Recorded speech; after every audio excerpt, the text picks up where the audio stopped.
Hey, everybody. Hey, It guys. is the Joe Zone, Hey, brought to you by Bama Toy Mercs. How'd you like that? That was a great job, Rick, actually. We're stepping up in the world, getting fancy with an intro and everything. You noticed that I changed the music too, right? It's awesome. I think that's fantastic. I mean, unlike everyone else, I got it to play when you sent it to us. Yeah, well, I still don't know what the deal was with that, but I don't know. Audio players are weird. Of course, I downloaded it, so that it was in my system, and then Yeah. so we're good. Nice. So we're back with a regular episode this week, as regular as they're going to get. With 4 segments. Still no guests this week. It's a rough time of year to get stuff like that scheduled and figured out. People are still kind of coming and going. So next week we do have a guest. So as far as my segment goes, that'll be back to normal. But I'm going to do something else this week, anyways. So let's start right off with our past segment and see what Mr. John has for us this week. hi everybody. So yesterday, I went out and done a little toy hunting. Nancy and I drove over to Noonan, Georgia to Full Circle Toys, and a nice little store. If you've never been, I recommend giving it a shot. Kelly's the lady's name that runs it. She's real nice, and she actually has a massive collection of Viewmasters. I think she has every one that was every type that was made, except for, I believe she told me last time I talked to her, she said she was missing 2 of some really, really rare ones that she was trying to find. But anyway, real nice lady, great store. Every time I go, I see something new, something. I mean, she gets 6 to 7 collections coming in every day. Of course, Noonan's, I don't know, 45, 50 minutes from Atlanta. So probably gets a lot of people. Must be a lot of toy collectors in the metro Atlanta area. Because I know several shops over there that get in a lot of stuff. So, but anyway, rode over there yesterday, took a look around, picked up a couple of items. And for the guys that read my post yesterday, I didn't tell what I picked up. I was saving it for the show. So maybe we get some extra viewers tonight just to see. I don't know. We'll find out. But so anyway, I sent Rick some pictures of just some vintage stuff, things that you don't see that often, or just things that take you back down memory lane, I guess you'd say. And hopefully we'll be able to get them up, Rick. I think there's 20 of them. I think about 20. So 30 minutes. I'm gonna have to talk fast, about a minute for each one. But anyway, yeah, I wanted to thank Rick for being able to get these, and Rick definitely put forth maximum effort in this, and so to quote the immortal Deadpool, maximum effort, and just for that, I'm going to co-host. I get my co-host out here to help me out in Rick's honor, and I got Deadpool riding Swift win, so maximum effort. He's happy about that. He's happy.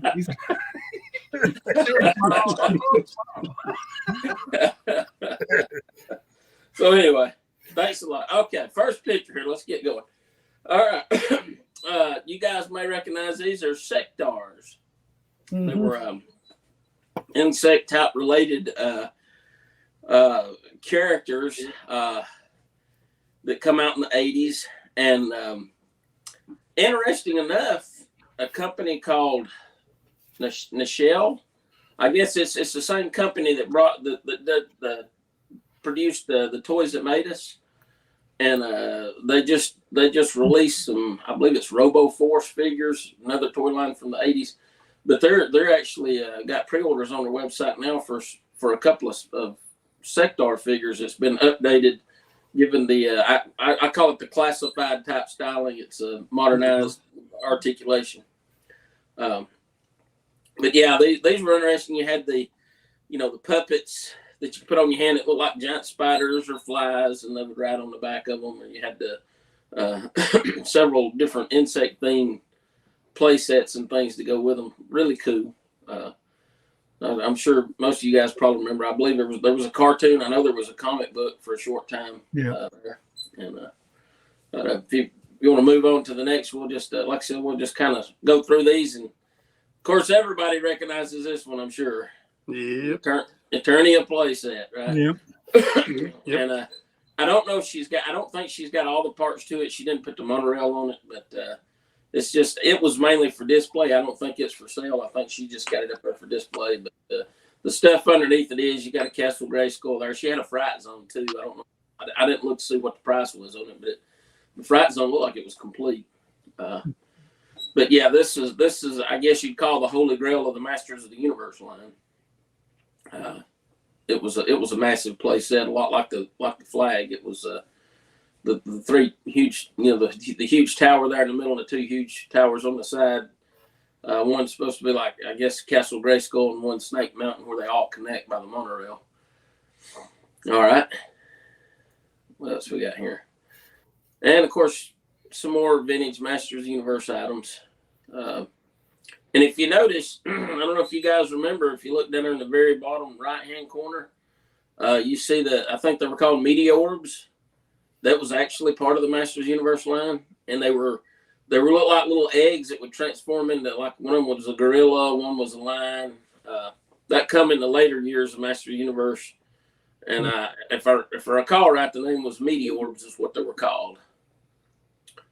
And you don't see those very often. I mean, they're not real expensive. If you go on eBay, you can look and find them not real bad expensive. A few of them may be, but they're just something you don't see in the wild very often. And I thought those were pretty neat. She had like 3 of them there. Yeah, that is cool.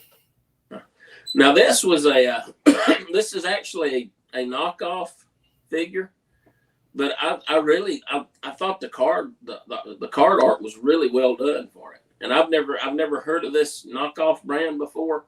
I know they had a knockoff of She-Ra, which was called I think the Golden Goddesses or something like that.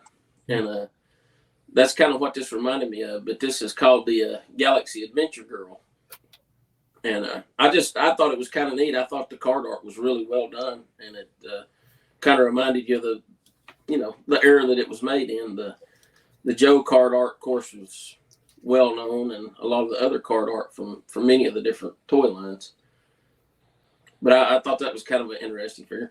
Here's a couple of, it's not really toys, but she had a pair of banks, a Batman and Robin banks that were really old. And I never seen that set before. I thought it was kind of neat. And I don't know, Dave being more the DC guy, he could probably tell you more about them. I don't know. I thought they were soap bottles, but they were banks. The superheroes there. How many of you remember the color forms? Oh, big time, yeah. Yeah. Man, I used to love color forms. Oh, yeah. They were great. I've actually got, I'd have to dig them out. I actually got a couple of G.I. Joe color forms that I'd gotten here, I don't know, 10 or 12 years ago at a convention. And just for nostalgia. But they were really cool. And of course, you got Underoos. Oh, yeah. Spider-Man Underoos, never been opened. How many of you had Underoos? Come on, raise your hand. Oh, yeah. Had to. Oh, yeah. Had you said that like it, I wouldn't have them now. Well, you may have them now. I don't know. I know they wouldn't fit me in the sizes of me. No, the sizes are slightly different. Yeah. Now they come in boxers in adult sizes. Oh, okay. They do, yeah. This I thought was really neat. I never saw this before. Yeah, I've seen it.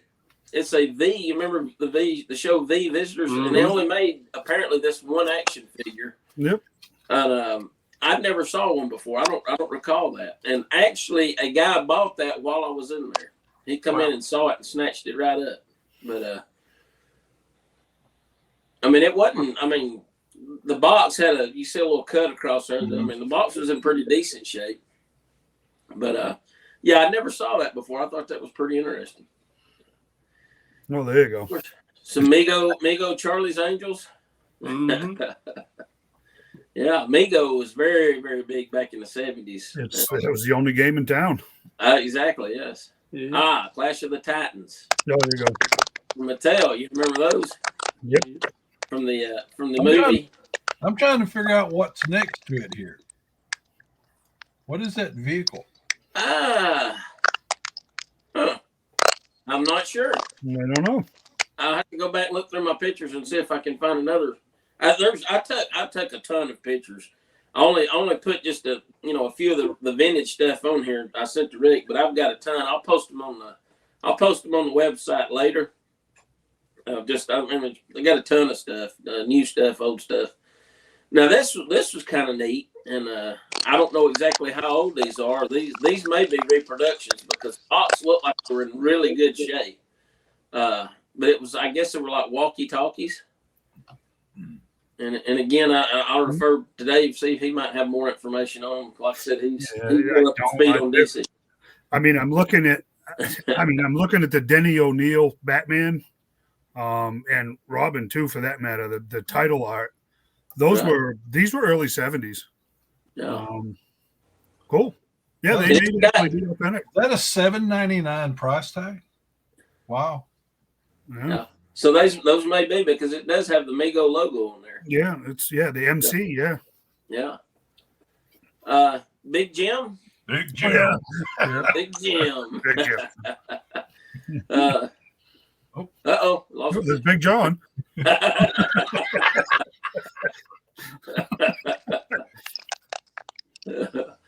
I don't know what that Planet of the Apes was in the background. I was looking at Big Jim, didn't even realize looks like some kind of old Planet of the Apes. Maybe a book or something. Storybook or something. Activity book. Yeah. Activity book, yeah. That's kind of cool. But yeah, I had some Big Jim. One of my favorites from the 80s, Starcom. Oh, yeah. I actually bought a lot of Starcom stuff from her because that's one of the few places I've been able to actually find it. And if you'll notice there, something else I had when I was a kid, if you notice there on the left, the Daisy Duke Jeep model. Oh, yeah. AMT. Yep.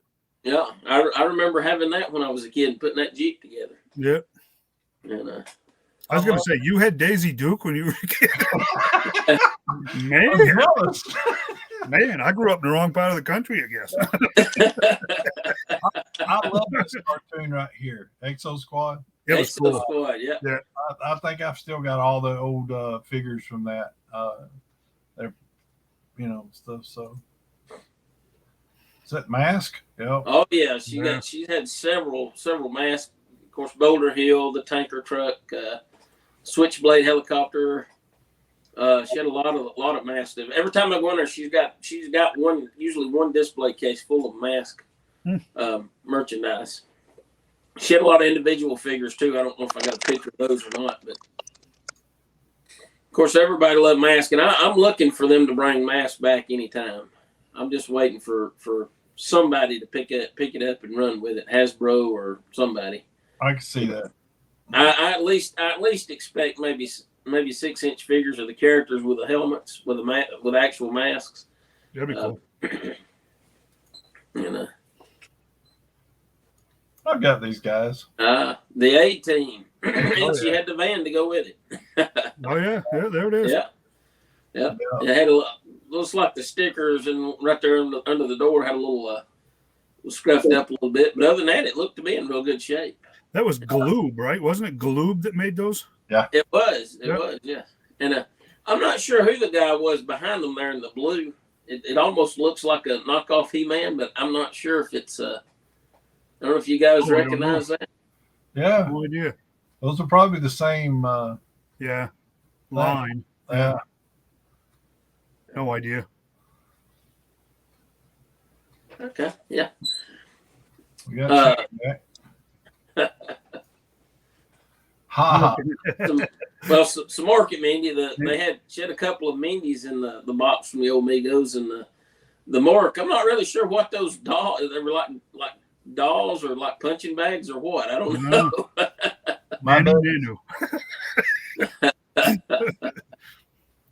Again, some Migo stuff.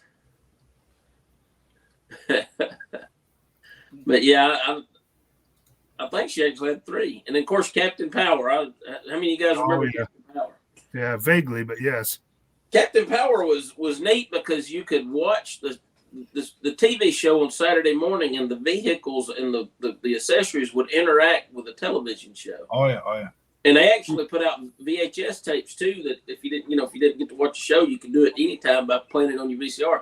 I still ain't figured out how them things work, but I mean it was pretty cool. It would send out some kind of signal or something that would make the canopy blow up and throw the little guy out like it got hit by fire. And there's Donnie and Marie Osmond. How awesome! Donnie and Marie. Hey, I got to tell you, it's funny. Marie Osmond was my first childhood crush when I was really young. I think she was a lot of people's. Yeah, and then Linda Cotter came along, and that was the end of that. Yeah. What was or still is. Yeah, well, yeah, exactly.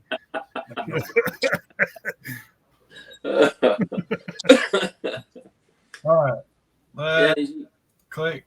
MASH. That's funny. MASH, yeah. and then one of those other pictures, the Morky Mindy picture, I think had the Hawkeye next to it. Yeah, I saw that. Yeah, I saw it. That's BJ and Winchester there. Who made those? Do you remember who made those? Those were Mego too, I believe. Were they? Really? Not? You don't remember? I remember they had there was a big playset that came with back in the. I mean, it was the big tent city. Those may have been made by Ertl. I'm not sure. Oh, maybe Ertl. Yeah, Ertl was in the figure business for a while. I'll have to look that up now that you mentioned. I was thinking Mego, but you're right. That may not be. There was a big playset for that match back then. Now, this isn't vintage, but I threw it in there because it would be great. Hasbro put this 12-inch Dune buggy out back in 2000 for the G.I. Joe line. I don't know if you guys remember it or not. Never saw that one. Well, I don't know, 2000, 23 years ago, I guess it is vintage. So, but, all I got to do is just take that mold and just scale it down for the 6-inch, and it would be perfect. Yeah. I mean, it was a really nice. It was a light infantry vehicle, I believe, is what it was called. Yeah. Speaking of G.I. Joe, and of course that's what we're all here for, right? We'll blow it up to the top. Yeah. As you see, she's got quite a few carded items, carded figures, mostly from the late 80s, early 90s. Of course, the old G.I. Joe carrying case, a lot of the old figures. Then you got some of the vehicles, the Snowcat, the Desert Fox, the All Striker. Down on the bottom, of course, you got the APC and the Hydrofoil, Mobat. Hydrofoil, but I'm pretty sure that's probably got a good price to it these days. Yeah. Yeah.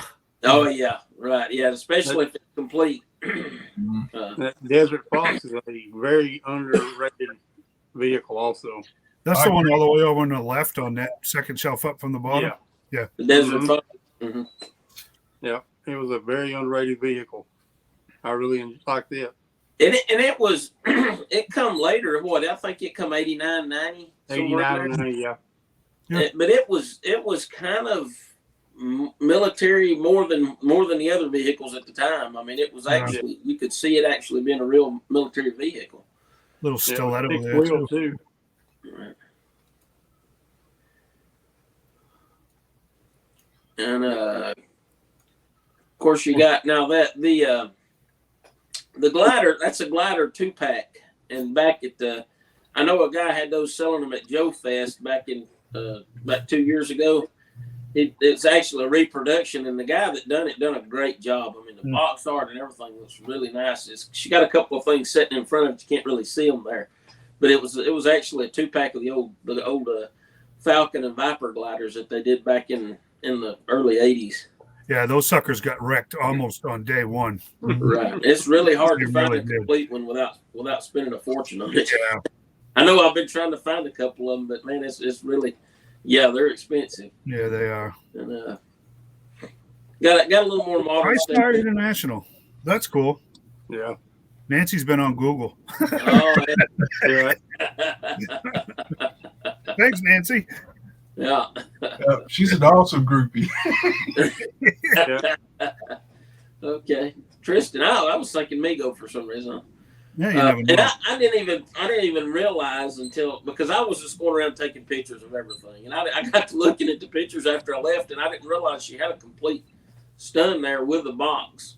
And Oh, nice. I don't know how much it was, but that's something I'm looking to add to my collection. And I was taking pictures, didn't even pay any attention to it. Yeah, that mauler right there is complete too, isn't it? It's got tow cable on it. Yeah, and it is complete, and she does have right there to the right of it is heavy metal and it does have the mic. Oh, wow. Now I don't know if it because I think she was asking $3.99 for the whole thing. Yeah. So I'm thinking that might have been a repo mic because heck, generally the figure with the original mic's going for over $500 right now. Yeah, I know, it's crazy, isn't it? So I'm kind of imagining that's probably a repo mic, but it could have been the real deal. If you notice below, there's the. I'm sorry, what was that? Is the antennas on that mauler? Yes, it's complete. Yeah. It was complete. Grenade Both launchers, antennas. Yep. Down below is the hammerhead, one that's actually put together too, by the way. Oh, cool. So you can actually see what it looks like put together. I love them. There's the Hurricanes. The Hurricanes, yeah. And that was another kind of a nice little addition to the early 90s was the Hurricane. Yep. Boy, they made some awesome stuff, didn't they? And she did. I don't think I sent a picture, but she had a G.I. Joe General in the box too. Nice. Oh, How much? A general? Yeah, the General. I think it was. I can't remember. Yeah, it's fine. I have to. I'll go back and see if I can find the picture and blow it up. I can't remember. I mean, it wasn't real bad, but it was. I think it was maybe like $400, something like that. Wow, for a general? Wow, that's not bad at all, actually. This she had sitting up there at the counter. That's one of the first things I noticed when I come in. It's a Voltron. Yep, the first one, the Lions. Yep. The castle, yeah. And I don't know if it was complete or not. This is another one of my favorite toy lines from the Filmation goes back. Yeah. For that. And I've been trying to. the head sculpt's awesome. What's that? She's like us. She's got a little bit of receding hairline. Just a slight one.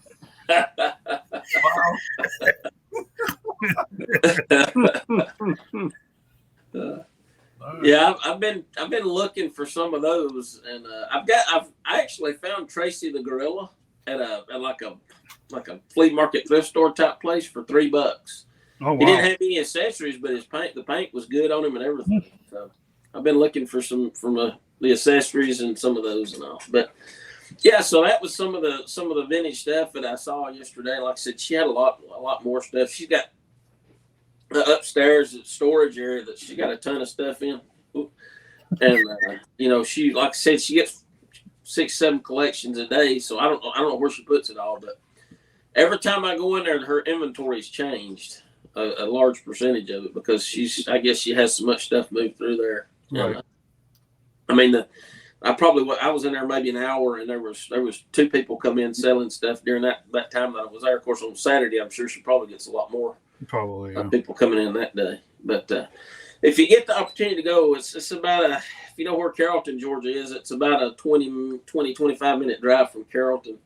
But it's a nice little town and a great little store. And like I said, the owner, she's real nice, and she's always treated me right when I've gone in there. I've done some trading with her, and so I don't get over that way. Like it's about a 2-hour drive for me. It's just like every good toy store is about 2 hours for me, no matter where I go. Yeah. What was the name of the shop again, John? Full Circle Toys. Cool. Yeah. And if anybody wants it, just Google it. I'm sure they'll come up with the town, no problem. Right, Noonan, Georgia. Newnan, Noonan, Georgia. It's about 30 minutes from Sonoya, where they filmed The Walking Dead, I guess. Yep. So nice. it's kind of halfway between Carrollton and Sonoya there. I think it's Sonoya is the name of that town. Very cool. Yeah. But it's a nice shop. Like I said, if you get the opportunity to go, if you're roll that way, definitely stop by. And it's definitely worth. And of course, I didn't get pictures. I couldn't because of the glare from the windows. She's got a great display in the front window of Star Wars. She's got a Death Star. It's like a giant beach ball, but it is huge. It's probably 5 foot in diameter. Wow. She's got hanging in the center, and she's got a nice Star Wars display there in the front window. But I tried taking pictures, but the glare, the way the sun was, it was glaring off the window, and you really couldn't see anything. Cool. So, but yeah, that was my adventure. So I picked up a couple of items. Of course, I'm a big, G.I. Joe #1, Masters of the Universe, probably my #2 passion.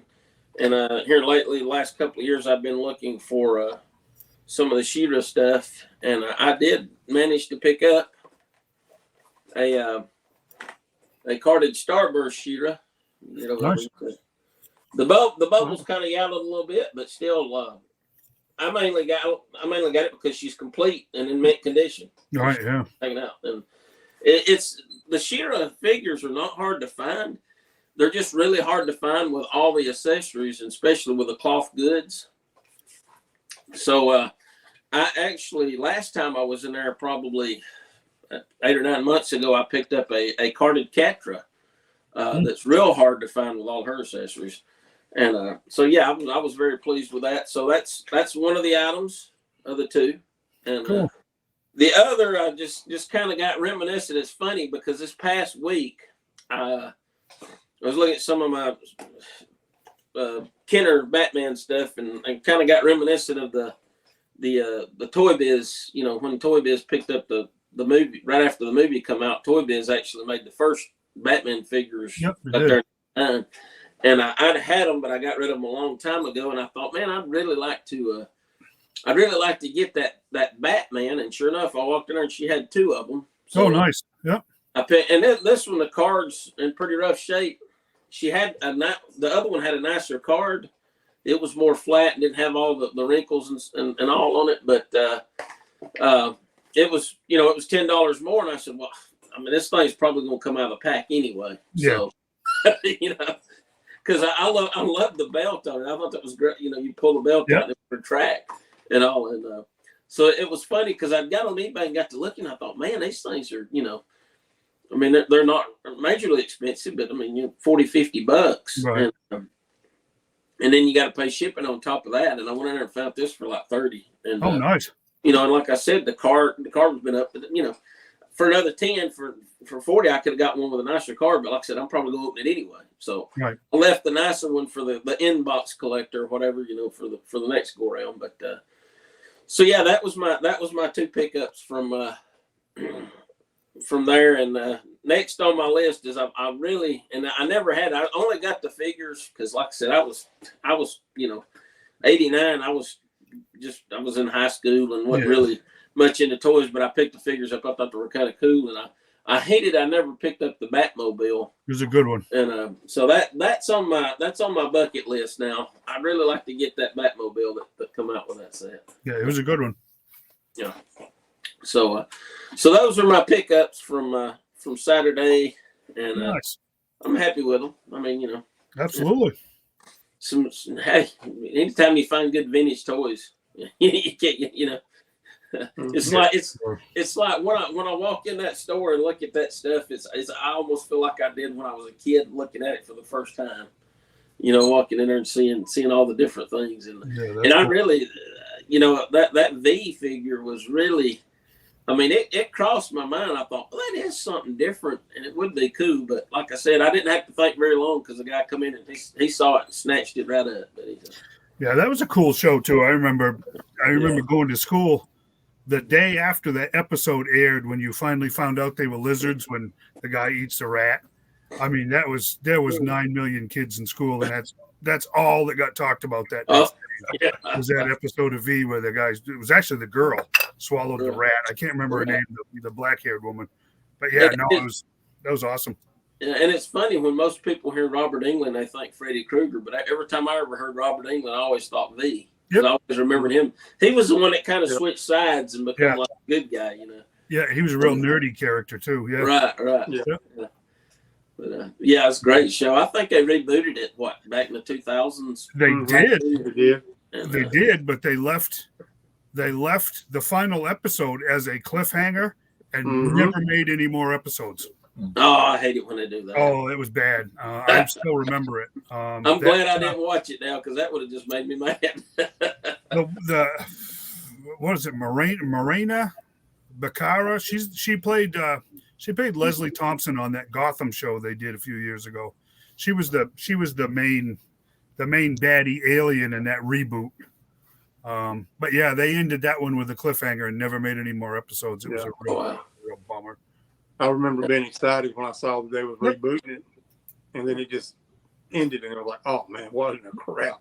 Oh, it was bad. That one was bad. That one was really bad because I think that show actually had a following, but they just dumped us. And that was actually ABC. I think it was about the same time that Disney bought them. And I think it's one of those ones that got dumped into transition.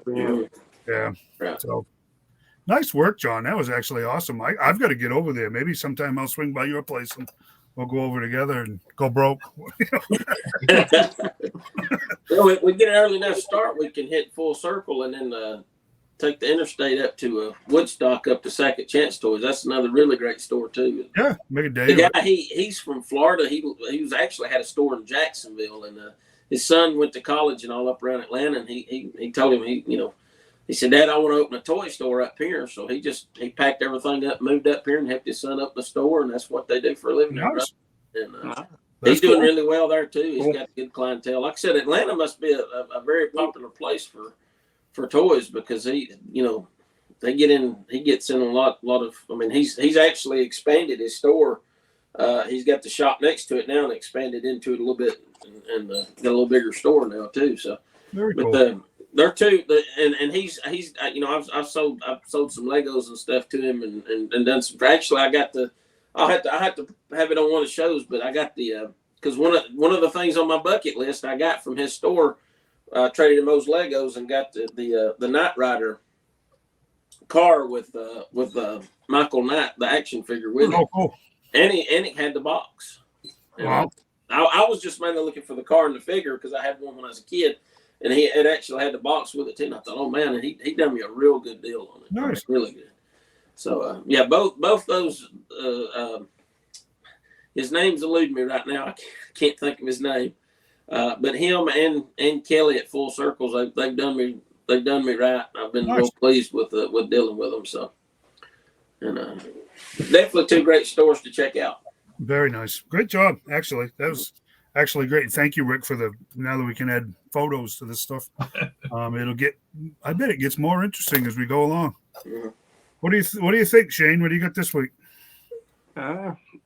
Rick's got a video. We do. Kind of a little funny thing, but we'll go ahead and start with that, Rick. Here I am at the first Target for the day. It's kind of Getting ready to go in and look breaking for down some a little bit of my toys. See toy what we collection. can find.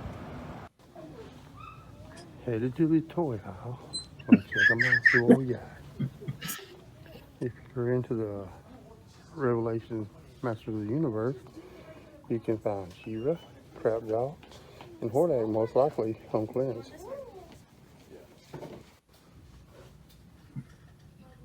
Here you see your Snake Eyes and Timber, the new one, the Reeboks with the white timber. Plenty of bazookas.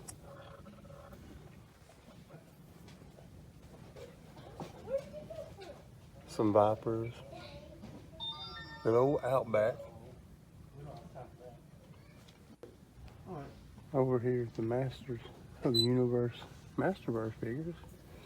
You can see Mr. Roboto. It's Gizmo Duck. We got 3 of them. It's Evil Lynn, 3 of those. Couple of Frostas. If I'd known, John, I would have grabbed you one of those. Oh, too bad. They got 3 of them.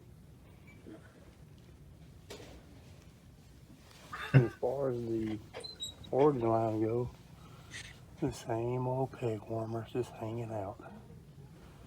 They do have the 3-pack. Big Head Sunman and Space Symbol if you're into those. Going to go down this aisle, see what they have. Hey kid, get your hands off that. That's my toy. We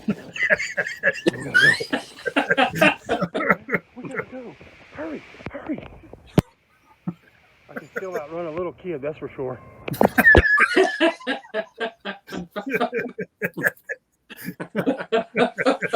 I thought I'd do a little something funny.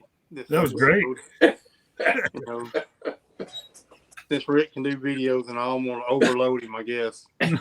Yeah, I had a really good hunt this weekend. Several new things are out. A lot of the Revelations Masterverse is out. You saw. Thank you for my Bane. And I did pick Rick up a Bane. I continued to look. Didn't find another one. But I'm going to keep on looking, boys. Y'all let me know what you want. I'll find it. Do my best. But yeah, I also went to Replay Toys again. And they're a really good store also. They're loaded with some vintage, some new stuff. Me and John visited them. Was it 2 weeks ago, John? Or was it last week? I can't keep up. Yeah, I can't either. But they're a really good store. I also went by the Deep from comics. There, I saw a Hero from the Masterverse, and Jitsu, and who else was there? I saw. Heck, I can't remember. But anyway, I picked them up there, and I tell you, the Deep has got a lot of stuff too. Comics. If you're into comics, go by, check them out.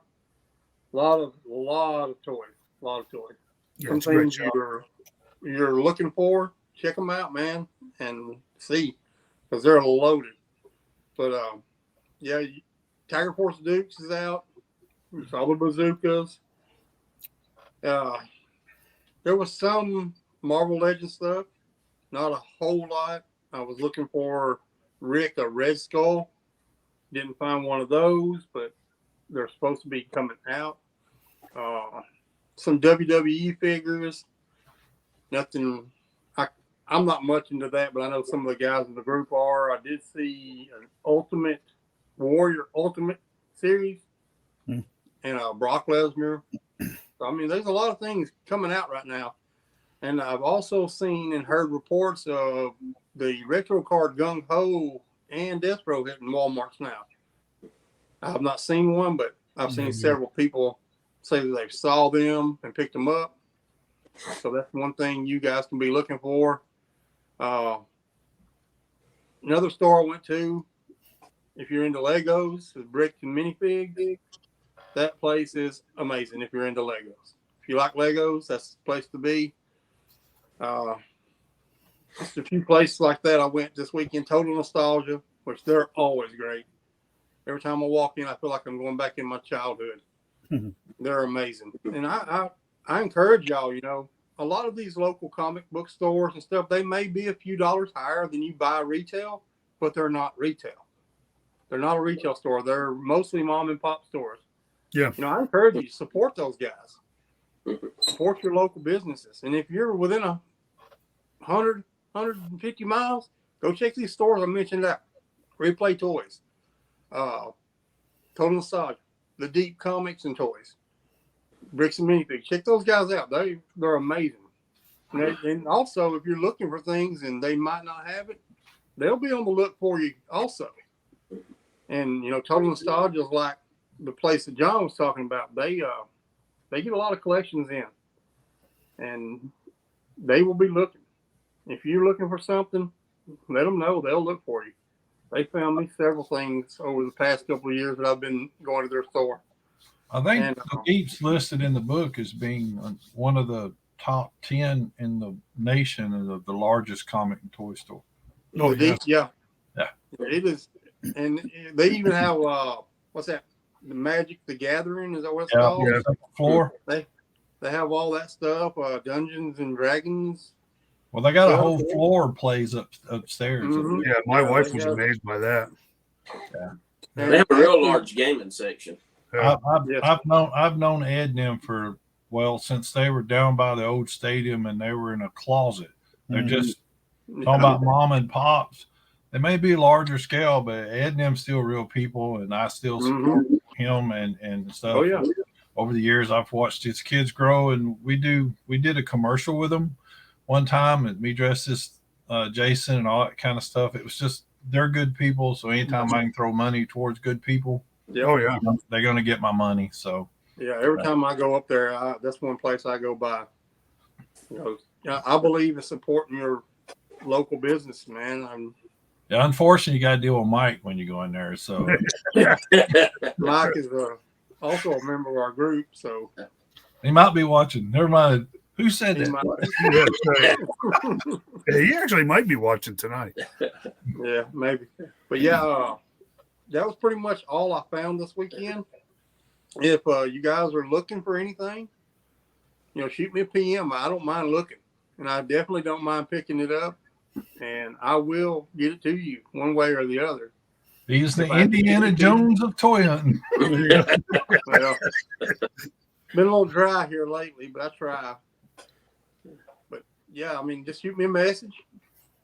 Let me know. I encourage everyone else to get a little more active in our group. That's one thing we're looking for is activity in our group.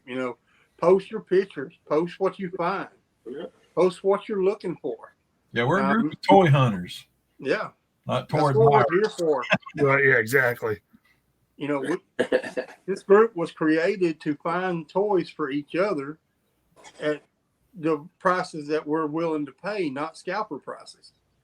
So we're trying to do away with these scalpers, and we need everybody's help to do that. It's just not us or 6 other guys. It's everybody.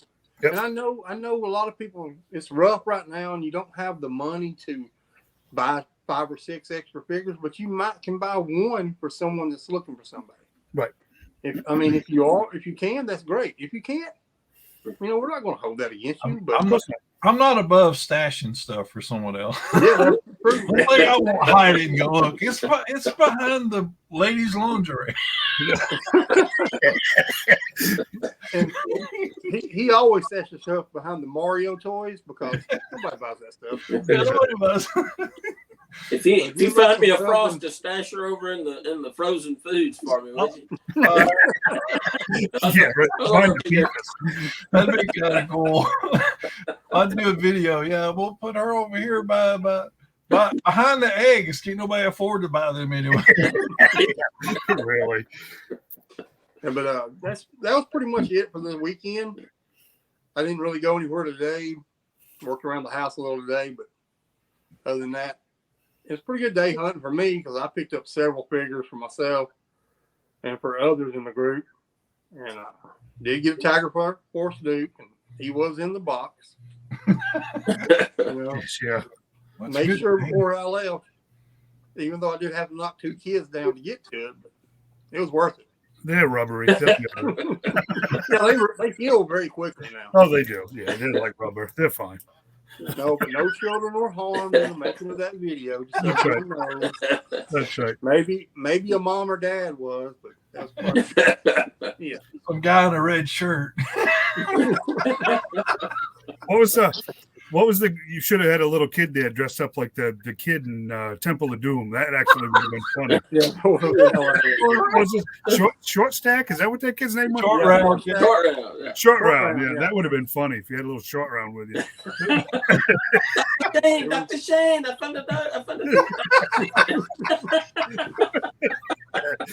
That would have been hilarious. It was hard enough for a kid just to hold it. Shane, yeah, man, Shane's coming out of his shell here. That was awesome, actually. Good job. Yeah, I'm trying to get a little better at this. I'm a little nervous every once in a while, but I've never been much on being in front of people, even though I work with the public every day, building houses and whatnot. So. Yeah, it's different though. This is, look, it's only all 7 continents that's watching us right now. Yeah, that's all. And that one guy Juan there in Guadalupe, he tunes in. It's no big deal. They're all friends. That was actually great. That was actually a good job. You were talking about the deep. You didn't mention the convenience part too, because now they actually have a storage building right next door, so you can buy your collectibles and just take them right next door. Oh well, yeah. They tried to cover the deep up with that thing, didn't they? Yeah. Well, there's a funny story. There's a funny story behind that because they used to be up by the road in the old building, and when they moved back to that 2-story building, that landlord got so mad he tore that old building down and built that huge one to try to block people from. Oh, no kidding. Oh yeah, Really? Man, that's crazy. it's a real childish. I mean, so Wow. if you knew Ed and them from, you're like, why would anybody get mad at Ed? You know, it's like, you know, they're good. You know, he made a business decision, but yeah, that guy got, you know, because Ed had been there a lot of years and great times there, but it was just growing too much. They needed that space, and even that, especially that second floor for the gamers, because that's huge. You know, so and there's always a lot of people in there gaming. Always. Oh yeah. So if you're into that, head on up there and play with them guys, man. They have. I remember the other figure I picked up. It was a Zodak. Oh, Zodak, cool. That is an amazing figure. Looks good, yeah. It looks really, really good compared to some in the past. So, and I got this at the Deep. Cool. And they also had a Hero there and Jitsu, and they had tons of them. So if you're looking for this, hit them up. Support them local guys. Plus, guys, the Deep has free comic book day. Mm-hmm. When they get back full swing, they have Halloween parties. They have all kind of cosplay things and stuff. You'll see my big meandering butt up there during all that stuff. I love all that. I just love being around the people and stuff. And it's like they just have a lot of events that you can bring kids and family and all that kind of stuff to. And you know, it's just a really good thing. Yeah, and keep in mind also. Oh, go ahead, Jay. Also, the Replay Toys is not far from there neither, along with Bricks and Minifigs. I got to get down, maybe 2 miles down the road from there. And if you go to Bricks and Minifigs, hit up some of them Bigfoot little donuts. I'm gonna tell you right now, my mouth is watering thinking about them places. They are really good. Nice. Nice. The good thing, guys, in the other parts of the state, when I was up there, last week, I had to order a figure. I mean, it happens. They can't have everything. But Mike was more than willing to get one on order for me. And he asked, you going to come get it or you need me to ship it to you? So keep that in mind. They ship. Oh, yeah. So ship, yeah.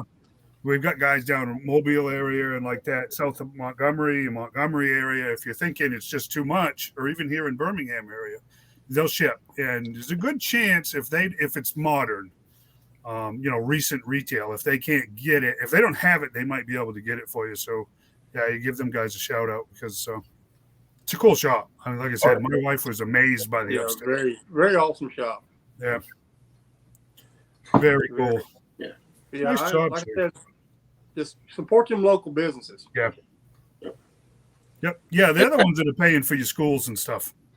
Oh, yeah. Your schools, your fire departments, your police. They're actually they're the heavy lifters in your local community, and that should be supported. So you got to always keep that in mind. Always, always. Great job, Shane. Replay did me a good trade too. Oh, yeah. The vintage Joe stuff. I was very pleased with that. So I mean, people got to figure. I mean, they go in there and they act like they're insulted when these places make them an offer, but they got to think they've got overhead and they've got to make a profit. So yeah, you're never going to sell anything for retail. Right. Most toy stores will offer 30 to 40% of what it sells for, and that's the same as taking it to a pawn shop. Right. Mm-hmm. And they can't. I mean, they guarantee that everything they buy is going to move right away. So they got to have that markup to get it. People need to take that into consideration.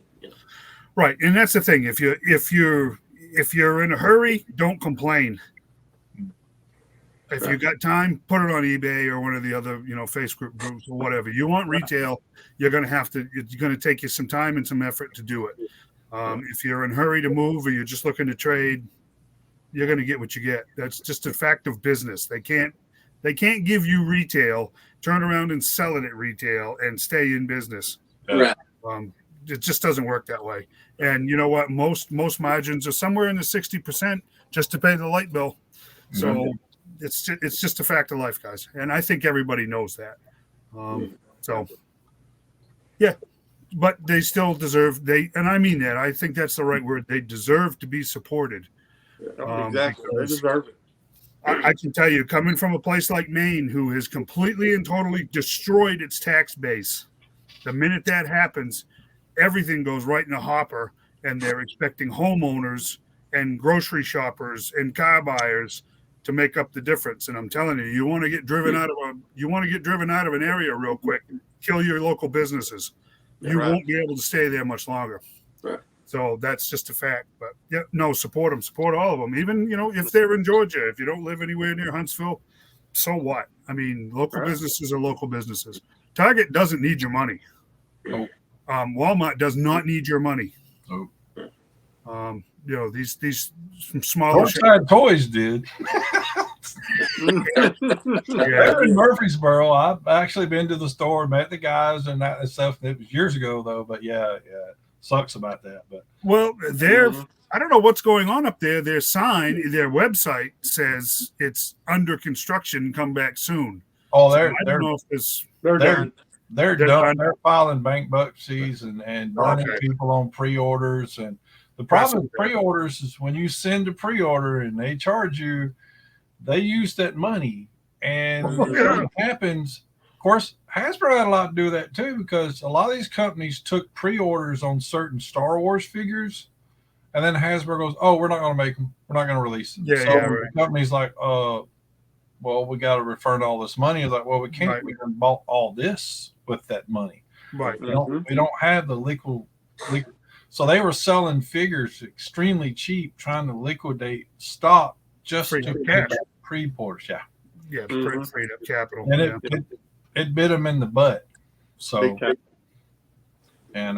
but it's kind of a thing. I prefer to deal with companies that pre-orders go ahead and take it, so I ain't gotta worry about them hitting me 15 times when it comes due. But at the same time, for the company, they wait and charge you when they get it, then they're not out that money. And so it's safer for them to do it that way. Yeah. So, but it I don't know. I've got burned on Kickstarters and everything else, and I like the GTPT toys or whatever. They still owe me like almost $300 for their Starship thing that they were doing, because they go, well, we can't do it now, and everybody's just SOL. I'm like, yeah, good thing you're not in front of me. Your ER bill would be SOL. So yeah. Well, that's the hard thing. Rick knows. That's the hard thing about retail, though. It's you just juggle assets is all you're doing. You're moving cash from one column to another, and it's all about inventory. Yeah. And boy, you yourself can get burned pretty quickly too. Right. If you're at the mercy of a distributor or a manufacturer, because they can really put the screws to you if they aren't right on top of things too. So I mean, I get it. Fantastic. That was a great job, Shane. Actually, that was a fantastic job. Thank you. What do you got, Rick? I got nothing. What? They made the man promise. They were going to watch Shane's video again.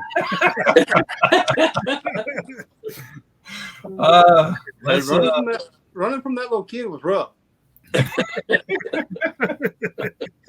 I'm not even good at shape as I used to be.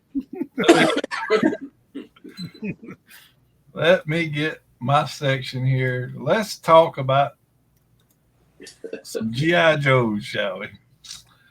How everybody is looking for this on the show.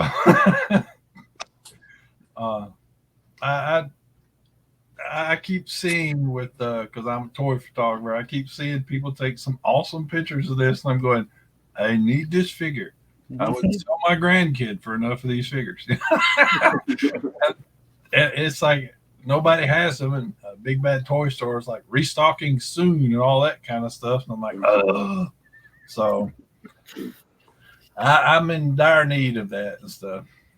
And I guess we're waiting on this. This is the go away, Dave.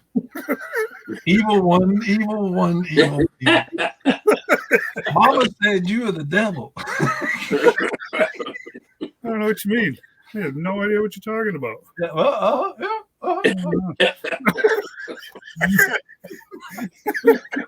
He doesn't run shade off. he He's on his way to Dave's house right now. He's at Target. Yeah. Or knowing him, he probably went to get his just so he could show it in his hammer too. Hey, look, Rick, what I found. Yeah. Be jealous. We before I go further, me and Shane were talking about when he brought me that Bane, which has made some outstanding figures. Yeah, Dave.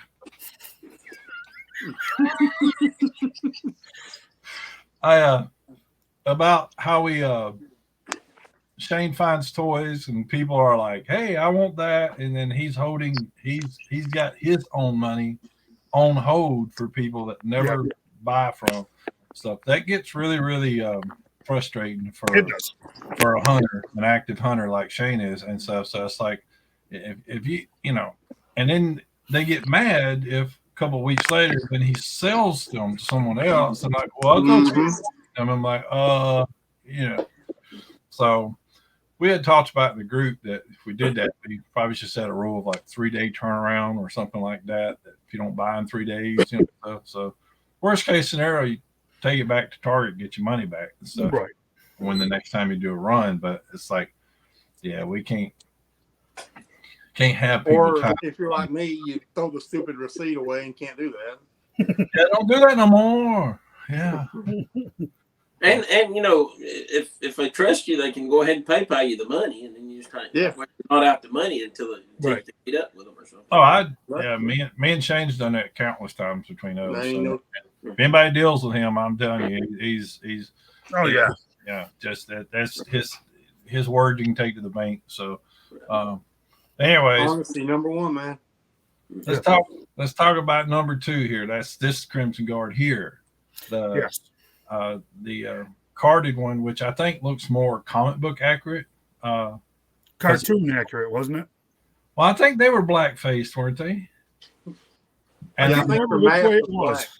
Yeah, and in the comics, they were more the silver to the whitish kind of blue sometimes. And but I know from what I've seen that these are a little bit brighter, a little bit more red than crimson.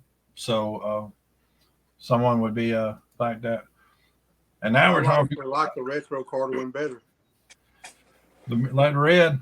Well, I'm gonna get one I've pre-ordered, and I'm gonna put it with my other regular ones when Dave quits buying them all, and so he'll be like the sergeant, kind of stuff. Right. Of my fire team and stuff. Now we're going back to an old thing of this coming. I think these are coming out around June of this year. Everything we got the shipwreck and the torpedo, and the copperhead, and there's that rock and roll and that the we call the real bazooka, right? And stuff. So I think those are going to be.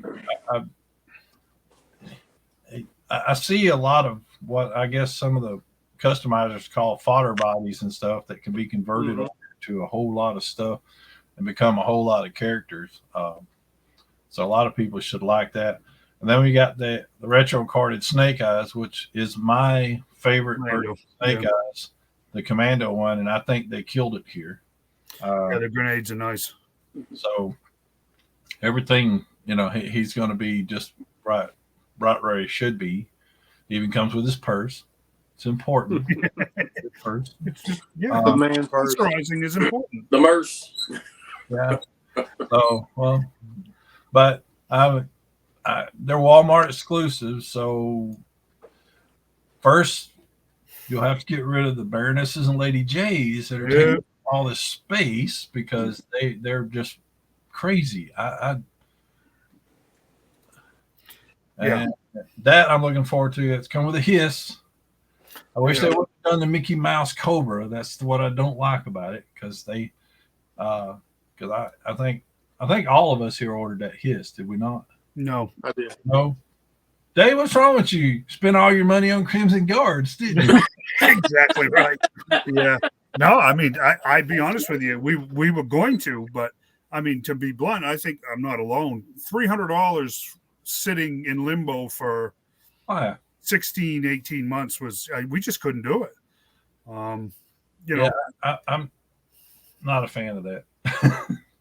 it's too long. I'm glad the guys are getting their Sky Strikers now too, but it's just too much for us. I mean, well, not everybody's getting them. I've seen some memes of people going, Hasbro, send me this, especially the one with Chris Farley from Saturday Night Live where he's yelling at the people. It's like, Hasbro, for love of God, send me my Sky.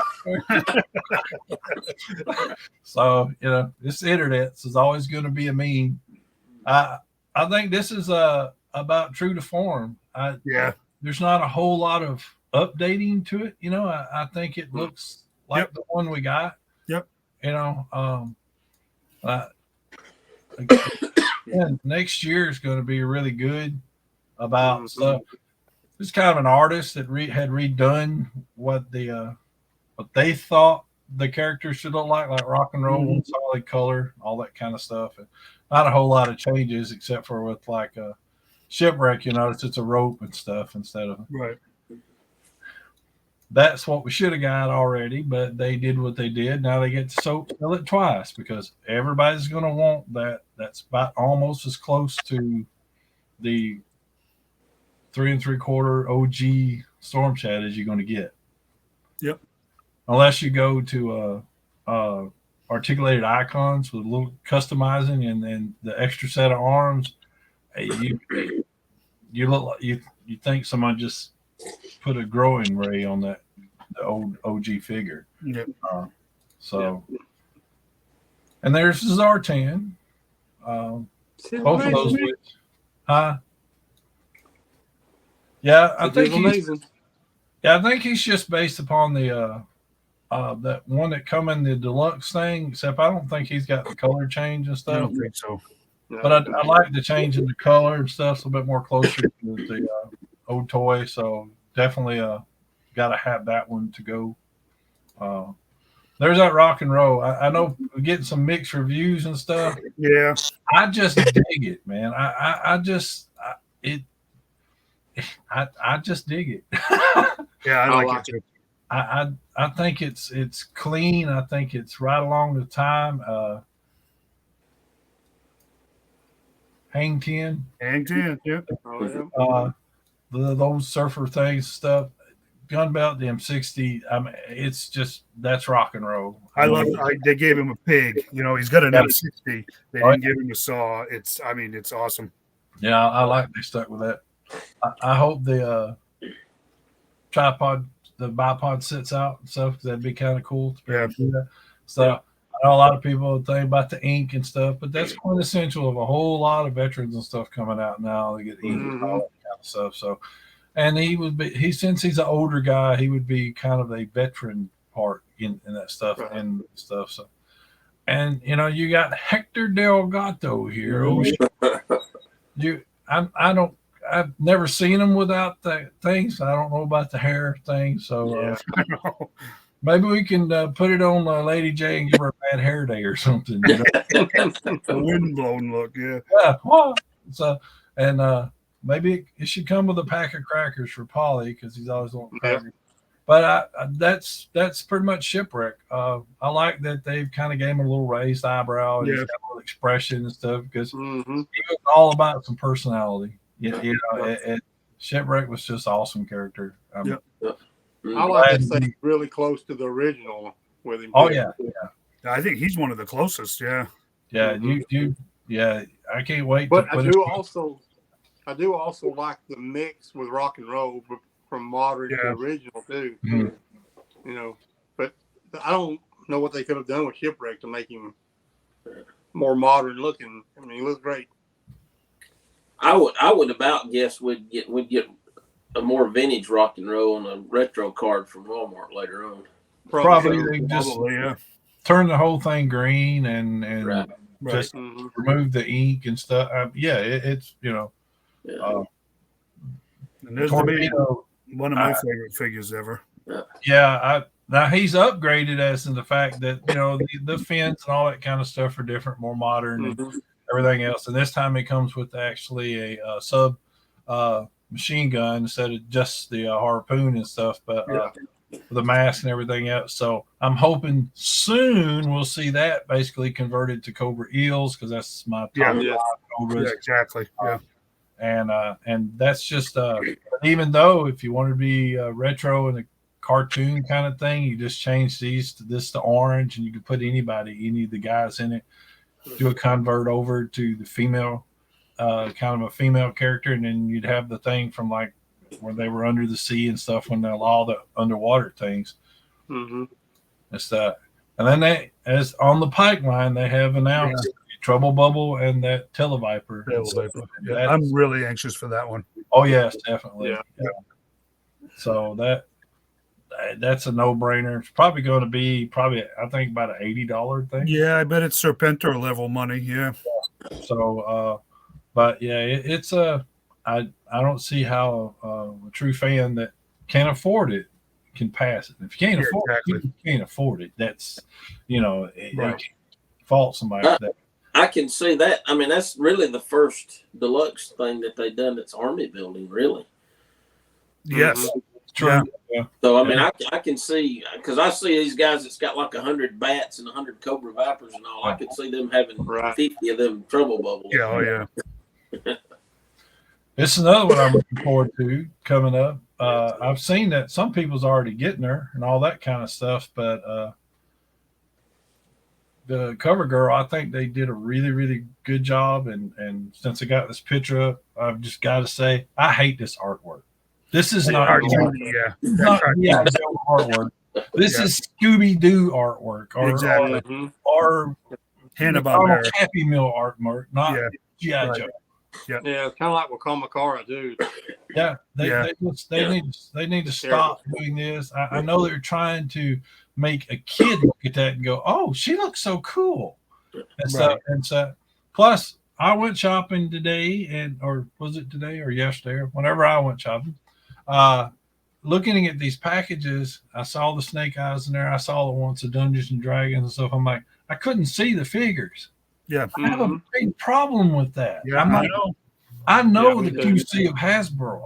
I've been buying these things for a minute, and I'm like, what if the eyes are on the side of the head? Yeah, exactly. I'm like, so, and then what if it don't have the articulation that I want or something like that? Because, I do buy, even though I just paid a good bit for that Bane figure, not really what I collect, even though it's kind of but he made good pictures. And if y'all are lucky, I might show some on here.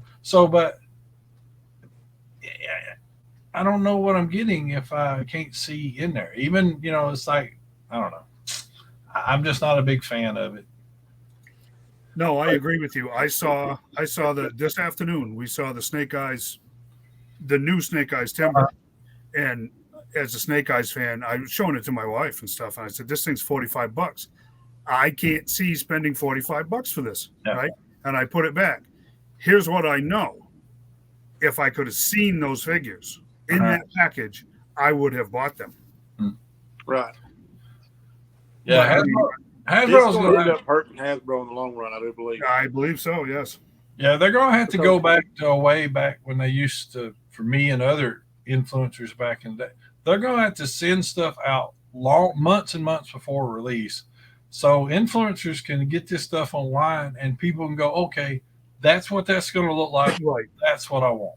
Right.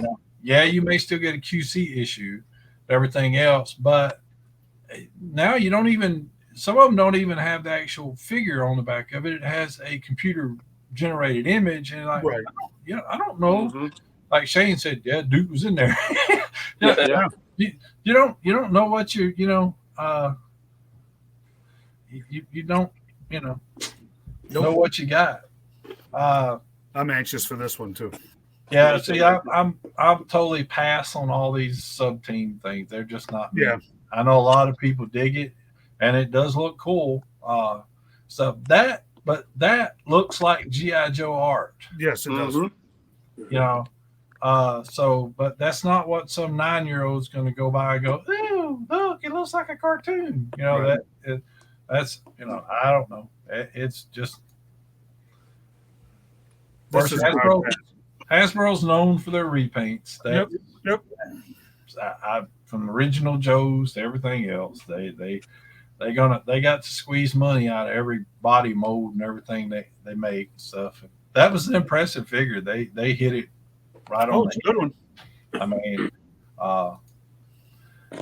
another one I'm looking forward to is Lieutenant Falcon. Yes. I'm not a big fan of the face. Maybe in hand would be better, but they should have done some face scans of Don Johnson. Mm-hmm. I agree. Yeah. That would have been stuff. But I've already got some pictures in mind. Of course, once I get him, and now we got Serpentor and stuff, I'm probably going to want an Nemesis Enforcer. Mm-hmm. Yeah. That'd probably be another deluxe thing there. Can't wait for this guy. The original Outback. Yeah, I like the Tiger Force one and all. I do. It looks cool and stuff, but that's of course the thing with Outback is he kind of come along around the time I was getting out of the Joe. Yeah. And stuff. So I just I've got that figure vintage one. It's buried somewhere. I don't think I ever seen one. The 25th and stuff line. I'm sure they made one, but They did. They got 2 or 3 of them. Or yeah. And here's the female pack. This is gonna be your make everybody mad watching. It's gonna be your new peg warmers when these hit. Probably. Because the selling point for these is all this. Yep. All this stuff like that. Yep. And yeah, we're all gonna want to buy one, maybe 2, but they'll probably make a case of 30 of those, and they'll send 6 cases to every store they have. Yeah, and they'll sit there. And female figures sell slower. Period. It doesn't matter. Because guys get what they want to get and stuff, and every now and then a young girl that may be into the line may want it, stuff like that. But it's just not, they're just not big sellers. So I get the gold trim for the officer there, but the gold weapons and stuff, I just don't get that. I don't understand. Why would you do that? Yeah. I mean, it makes me feel like they're a drug cartel lord there. Yeah, with the gold-plated AKs. Yeah, I mean, just Noriega gold with standard weapons. Yeah. Now, I know in the comic book that was kind of the colors of their thing at some point, and they've sported that before. But the weapons, that's I don't know. So people might buy this. I dig that. Yeah. People might buy 2 of them just to get 2 another set, because there's that classic cartoon Cobra gun that we all grew up with. Yeah. What is that? Is that a gas mask over there to the side? Beside the trooper? Yeah, it looks like some sort of gas mask. It's got a rebreather or something. So, but thank you for that. It's one of them.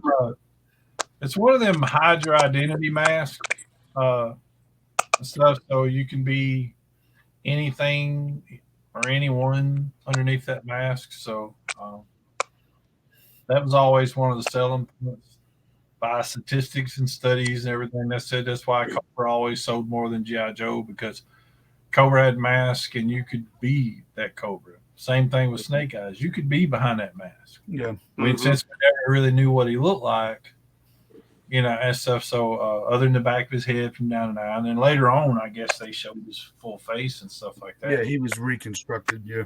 So, but yeah, it's we don't count the movie. That's in a different world universe somewhere else on a different planet. So, those are what's coming up, and I think Hasbro's really pulling out of their A game next year or this year coming out. I mean, it's sporadic, I think. But, they're going from 3 figures per wave to 5 figures per wave. So when we get all excited that there's 23 figures slated for the pipeline figures, but at 5 per wave, there's 4 waves right there. Yeah. So I mean, an average of $25 a piece. So that's It's gonna be a long year. you know, if Mike they wanted to, 06. if they Mike wanted to 06 sell, had, go ahead, Rick. if they wanted to sell some more stuff like that, they could do like they do with Marvel Legends and do a Build-A-Figure. You could put a snake armor piece in each of these. That'd things. be cool. Yeah. People would buy that. Be real easy to do, you know, and you'd have a snake armor, and no one would want just one snake armor. You'd have to have 2 or 3, you know. So, but anyways, what was you saying, Shane? Mike 06 commented and said he would like to see a Cobra Claw made. That would be cool. That would be great too. Oh, it'd be simple too. That you know, That's a simple toy. Very and simple. with Marvel Legends, they've pulled off that as a Build-A-Figure, something like that at that scale. Right. So that's possible too. You know, especially if they wind up going to like a $30 price hike or something up. So, and that's very possible, you know, because nothing's really getting cheaper. And the only thing shrinking is our, you know, wallets. So, Exactly. Well, you know, the price hike thing is, I think it's coming back to hurt some people right now because Lego did quite a big price hike on their stuff. And every Walmart I've been into here lately, Legos are not selling. Yeah, they're really They expensive. are going to the clearance aisle $20, $30 cheaper than what they originally was selling for. So I think, you know, that might end up hurting people. Yep. Because, you know, even like with Legos, you know, a lot of kids buy the Legos, and parents aren't paying for them now. Yeah. So, you know, And they never were real cheap to begin with. No, they weren't. Yeah, that is true. Yeah. I mean, you're looking at a set that was $19 is now $35. Phew, yeah. So, I mean, I think price hikes is going to hurt them in the long run. I'll tell you one, and I don't know if you saw it. I know that I saw it at Target. They have it's like $230, but it's the old Atari system, actual size, made out of Legos, and it comes with like 2 or 3 cartridges made out of Legos. Yeah. And it's that I wouldn't mind having that. That's really neat. Yeah, my grandson ran that up to me the other day, and he was told to put it right back. $199 for that thing, right? It is. I mean, it's cool, but it ain't that cool. Yeah. Yeah, with price point $200. Yeah. Yep, for sure. So yeah, I mean, great job, Rick. That's. Well, before I'm done, let me give me a shout out to Shane for hooking me up with this Bane and showing Anytime, man. showing what I've been able to do with the Bane. From the comic when he snapped old Alfred's neck. Yeah, and stuff that I guess what I posted on Instagram, everybody was like, too soon, man, too soon. I'm like, 2018 and stuff. Yeah, it's been a while. And then of course I know this is even older, but you know, had to snap the bat. There you go. So, Yep, the back. Yep. So it's technically a chiropractor. yeah, pretty much. Yeah. Technically, yes. It was, his articulation is very limited because of just the broad size of his chest and stuff. Right. Especially trying to do that head twist thing with the snapping Alfred's neck was really a exercise in my patience. Because as soon as I'd get it set, the tension would just release and he'd open his arms again. I'm like, quit trying to hug me. I don't even like you that way. But anyway, Shane, appreciate that, man. It's made some awesome pictures, and apparently it's made some folks happy because they really like to see the figure and the action stuff. So, I kind of do a little research and find some beloved pictures from people from the comic series, and people go, "Oh yeah, that's awesome. I remember that." Or I get that too soon, man. Too soon. I'm like, yeah, what? 2018, I think. But it's been a while now. Anyways, I guess now we can shift it over to our main man here. Cool. No guests this week. Scheduling, like I said, scheduling this time of year is tough. So, and it has been for the last month or so. But we've got somebody next week, and we should be able to get the other one that Rick got me set up with, for the week after. Well, I got two more, but like I said, Johnny's in the UK, so right now it's like 3 a.m. for him. So, yeah, next week should be live. The next two after that, I'm going to bet are recorded, but that's okay. Whatever works. Well, Johnny wants to do it live. Oh, okay. Well, yeah, that's up to him. He said he's trying to get approved for holiday. When he gets approved for it and stuff, he just thinks it'd be a lot more fun. Plus, it gives us more chance to try to interpret his accent when he's talking. So yeah. I can't wait to hear him say McFarlane. So he'll say it just like me. Yeah, they don't have eyes over there. I'm about picking his brain. Yeah, see what these look like over there. He's a nice guy. He's into a lot of stuff. I've known him for years through toy photography. He is a heck of a toy photographer. So saying he should be entertaining. So nice. He got him so excited about being asked to be on here that he figured he'd do the American thing and have some KFC.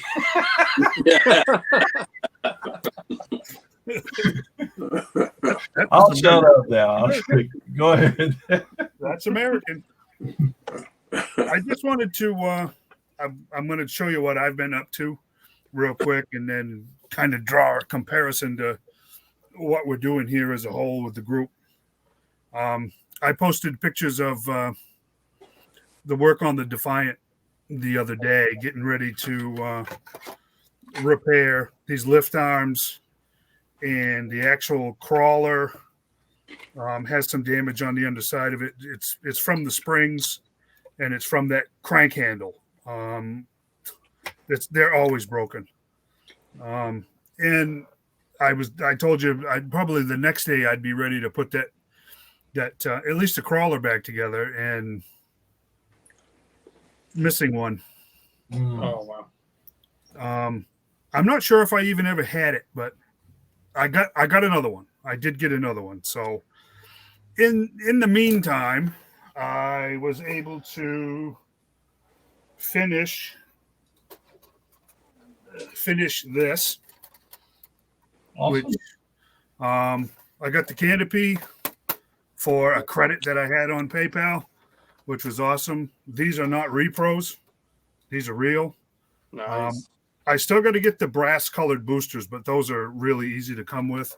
The inner shuttle, no big deal. This cover right here in black was a bear for that front landing gear because they broke and got lost. And so for the most part, believe it or not, this Crusader is finished, which is actually very cool.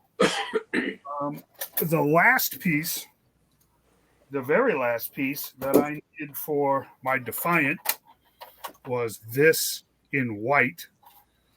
And the guy that had the canopy to that, the black canopy for the Crusader just happened to have one. And he said, I'll throw it in the box for you, which was awesome because those are busted almost always. These are not repros. These are original wings. I made out really well. With this is the one with the mechanism, not the snap-on cover like the Crusader has. But the trick was this top shell, one of the hinges was busted. The other top I have is not for this armature. So you know what? I fixed it. I fixed the hinge with some white styrene plastic, and you can't see it. Would I disclose to somebody that it had been repaired? Yes. But I wanted to show you one other thing, and then I'll start drawing my analogies. Forgive me, I'm juggling around a lot. We had a conversation just briefly in one of the posts the other day. And one of the members talked about getting burned by somebody, and he made the point that person had messed it up for everybody else. Mm-hmm. And I responded to that the truth is he actually only messed it up for him. Right. Because the rest of the world goes on, right? You got burned, and you are now a member of the club, right? Because I guarantee you, the 4 of these faces right here have been burned, and yet here we are. Okay, touching on what Rick just talked about, these sublines in the classified. I'm not going there either. I'm not doing the Python Patrol. I'm not doing the Tiger Force. But a friend of mine here in the area, he's also in the group. He had posted a while back. Has anybody seen any of the Tiger Force stuff? Shane was posting pretty frequently about what BrickSeek and what PopFinder had for inventory at targets. I shot out Tuesday and Wednesday, and I managed to get him a Recondo, and I got him the bazooka, and I got him the Ram cycle, Duke and the Ram. And some of you might say that that's a little risky, right? That's a lot of money. Yeah, I suppose it is. I mean, by the time you get done messing around, you're $100, give or take, right? Mm-hmm. I just wanted to show you something, and some of you will appreciate this for what it is, and some of you probably won't. I met up with him this morning to give him his figures, and he hands me this. What's in here? Some of you might start to recognize some of these pieces. HQ. There's an HQ in here that needs to be restored. Right? Now, I will tell you the truth. Excuse me. Break it. That HQ, that HQ ain't perfect. It's dirty and it's missing some pieces. It needs to be cleaned. It needs to be restored. But that right there means more to me than the time or the money that I spent in the past week picking up some classified figures. All right. Right. That's my pace, my physicality. I don't move around real good anymore. Lots of things I don't do anymore. So sitting around putzing with an old toy and checking on eBay for parts, or, doing the peroxide trick like I was showing you guys with the Defiant parts and like that. That means the world to me. So was it an even trade? No. If you want my honest opinion, I kind of took advantage of him. How's that? Mm-hmm.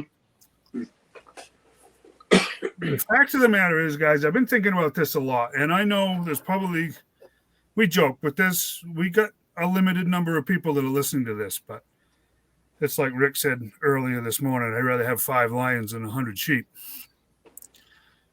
Yep. We're trying to actually build a community here.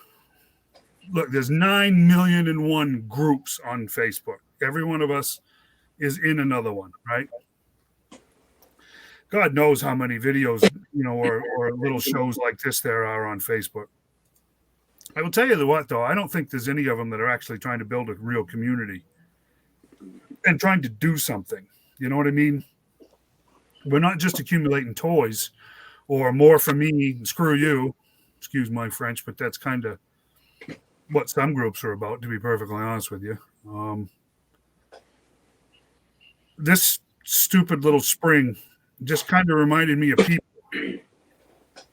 This gigantic playset. How about that? That one right there. Can't do jack with it without one of these little springs, right? Don't amount to much. It's a spring, right? But half of what that thing does doesn't do it anymore, right? I'm hoping that we can get to a point where we start to see the value in each other more than we necessarily see the value in the cash that we have in our pocket or what we might put on a debit card or a credit card to help somebody else out. If that makes any sense to you. We're trying to build a real community. Alabama's a big state. I get it. 2 of you guys are relatively close to each other. I'm an hour and a half away from you. I'm at least an hour, if not an hour and a half away from John. And we've got guys that are even further. That really shouldn't matter. This technology shortens those distances up quite a bit. Mm-hmm. We got real opportunities to take a bit of a gamble, because you know what? Let's face it. When I ordered this off the guy that I never even met off eBay, that was a gamble too. Mm-hmm. Right? I got my spring. All it takes is a little trust, folks. It's all it really takes to be able to build a community. I'm not gonna name any names because that's not fair, but the person that got burned and made it pretty plain that they weren't in a position to do that again. I hope you get to that point. It's gonna be lonely.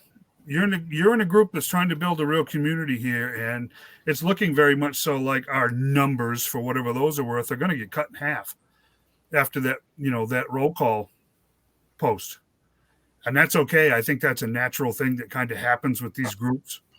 So don't freak out. Don't give up on us when you look, tomorrow morning, tomorrow afternoon, Tuesday, whenever it actually happens. Don't freak out to see that the numbers dropped, as in that's some grand sign that nobody cares or nobody's interested in this anymore. That's not at all what that means. That's just cleaning house. And every site's going to have to do it. Every page has to do it, so that we can start getting down to who's serious about this. I was actually very, very pleased with the number of people that responded to that roll call, because privately somebody amongst ourselves had said, you watch, we'll get like 10 responses. Well, half the group responded. I think that's exceptional for most groups of any size. So I think we're off to a good start.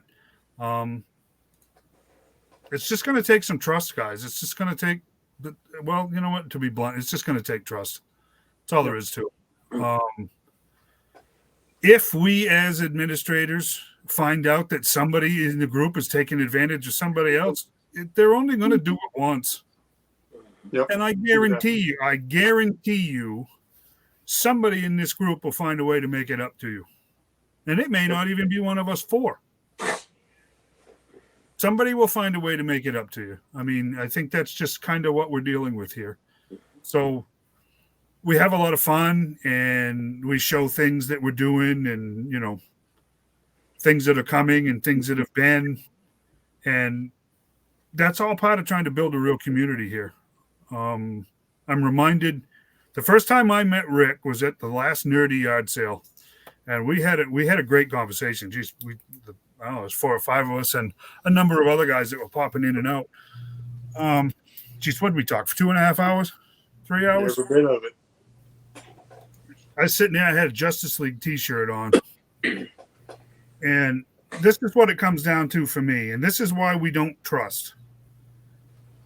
Rick made the statement to me. We were talking about the stereotypes and all of the stuff that we collectors have gone through. And let's face it, I guarantee you there's probably still a decent number of people that are on our page that still are, closeted collectors, right?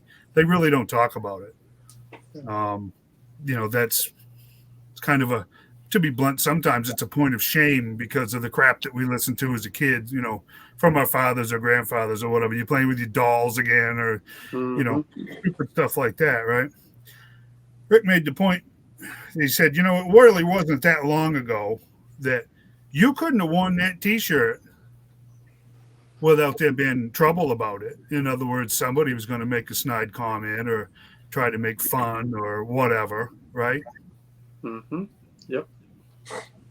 I think that's kind of what we're combating here is that we don't trust because we've always kind of been made fun of. There's something, we're man children, or what was that thing? What was that thing a couple of months ago? Not months, it was weeks. You remember that whole thing that came out in the news about toy collectors? I've been trying to forget it. I don't remember. You remember what there was another they had made up another, the cool kids had made up another name for it. That's what it boils down to, right? The cool kids had made up another name for us because the old ones don't work anymore or whatever. And to that, I say whatever. I think that's where a lot of the distrust comes from. That we really don't know what it's like to be part of a community. And let's face it, in years past, we had a lot of talking tonight about retailers and small shops and stuff like that. You guys all have experienced it too. That there were times in the past when if you did find somebody that had something you wanted, 9 times out of 10, they were trying to rip you off. Mm-hmm. Because most of the time, to be perfectly honest with you, they were antique dealers, right? They weren't toy guys.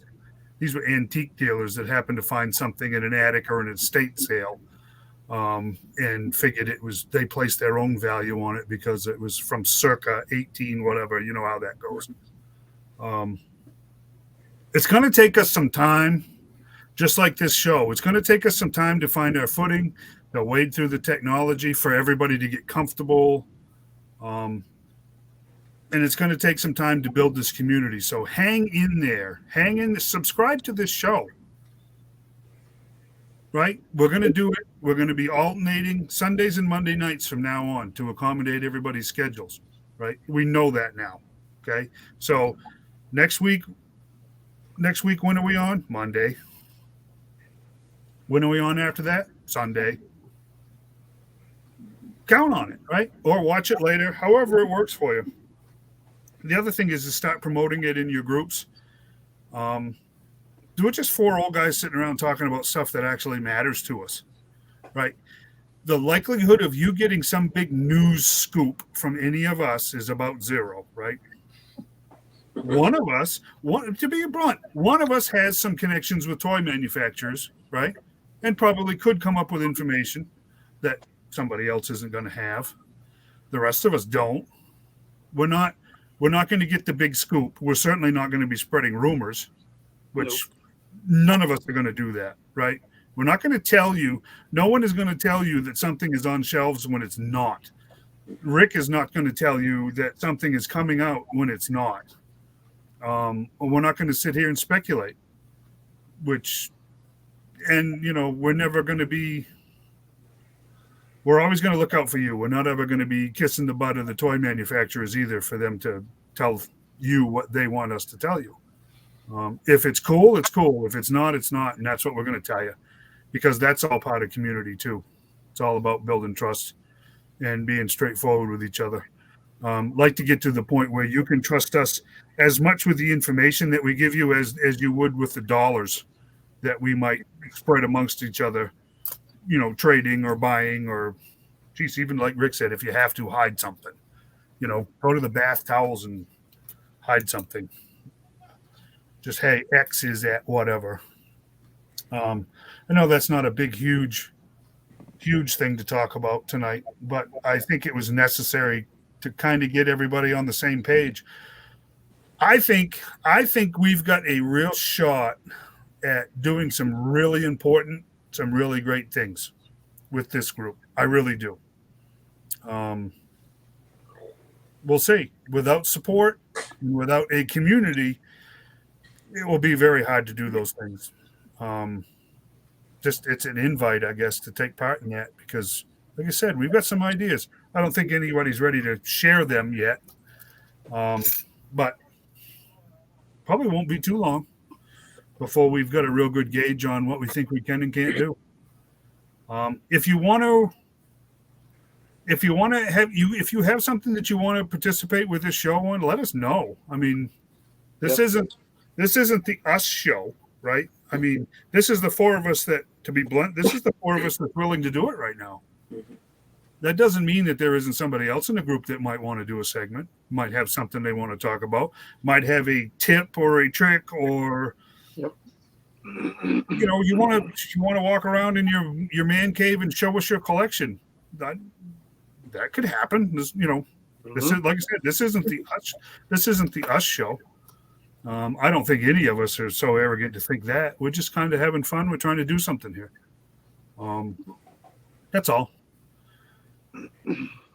most of you have probably heard it before. If you ever listen to the podcast, you heard me say I grew up in the state of Maine, which is a large state of back in my childhood and teenage years of under 1 million people.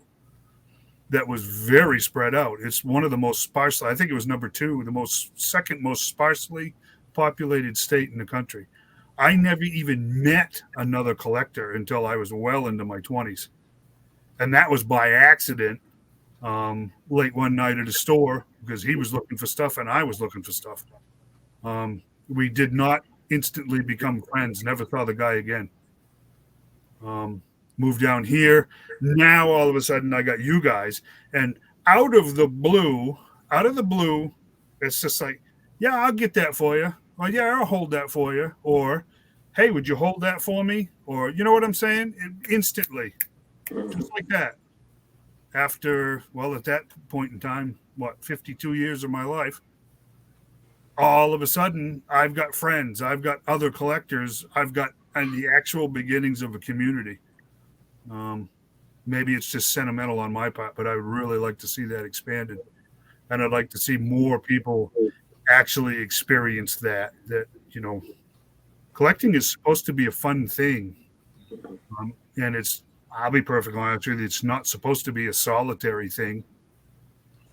I mean, seriously, if you can't share this collecting, if you can't share your collecting and you can't even share your own collection, then maybe it means a little bit too much to you. Do you understand what I'm talking about? Yeah. And I'm more than willing and ready after all of these years to share my collection, to share my ability to collect. There's some cool stuff out there. Look at the pictures that John just showed us from 40 years ago. That's a blast from the past. Like those MASH figures, I'm actually kind of fascinated by those because I remember those. I never bought them, but I remember them. I haven't seen any of those since, Lord, probably 83 or 84. I don't think I haven't seen any of those since. It's just we got an opportunity here, guys, and I hope more of you come up and out of your shell and start participating in the group and start posting and want to get involved with this. Dave, explain your 10 hut thing again. 10 hut it's basically every week I want to interview a member of the group, right? So that we have an opportunity to get to know them. We did it in long form. It was too long form for most people when we were doing the podcast. I've shaved it down. I've reworked the questions. 10 hut is 10 questions in now 30 minutes, right? I'll ask somebody 10 questions. Everybody every week gets the first same 9 questions. The 10th question will be based on something that pops up or something interesting or something personal that comes up in answering the first 9. So that's what 10 hut is. I thought it was cool. I thought it was, definitely Joe centric, and I think it works. I think it will work better now that it will be cutting it back to 30 minutes. That 10 minutes. That's 3 minutes an answer, right? That's pretty good. Yeah. So that's 10 hut in a nutshell, is to get to know somebody.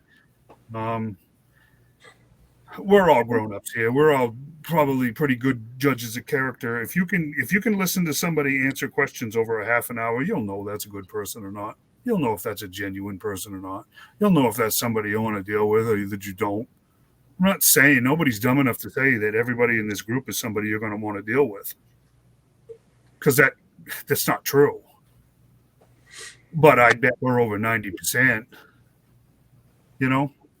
I think that's probably a safe bet if and when we can get people to come up and out of their shells. So, you know what? Watch it, support it, get involved with it. Let's go. Let's actually build a community. Yeah. That's my rant for the week. That's just kind of where that was what's been heavy on me all week. And like I said, this spring, silly little spring, we can all be a spring. in a much bigger machine and make it work. And it can be something new, and it can be something very, very valuable.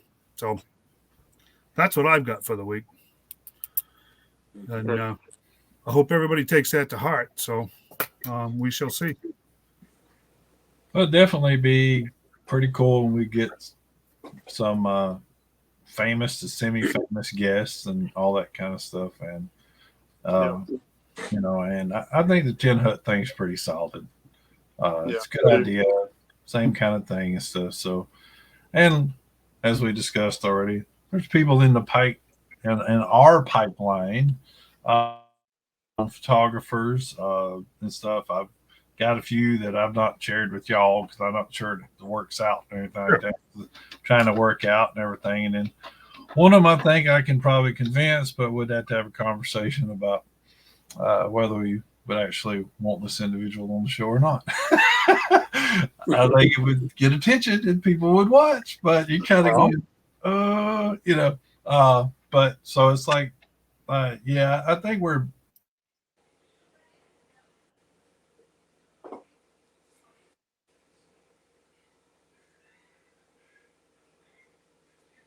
What the world?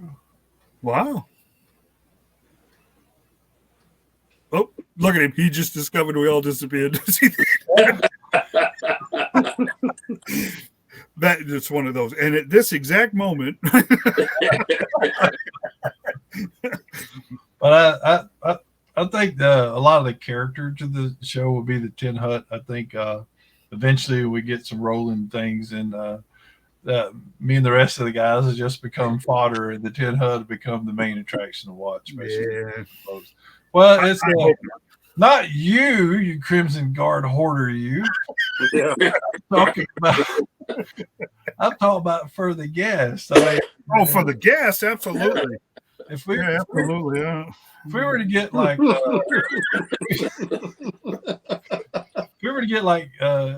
Jared from the Sir Dork thing, people would tune into that because Jared's an awesome guy and they'd be interested in his answers to that. And So I mean, I am trying, and I think we might actually be successful.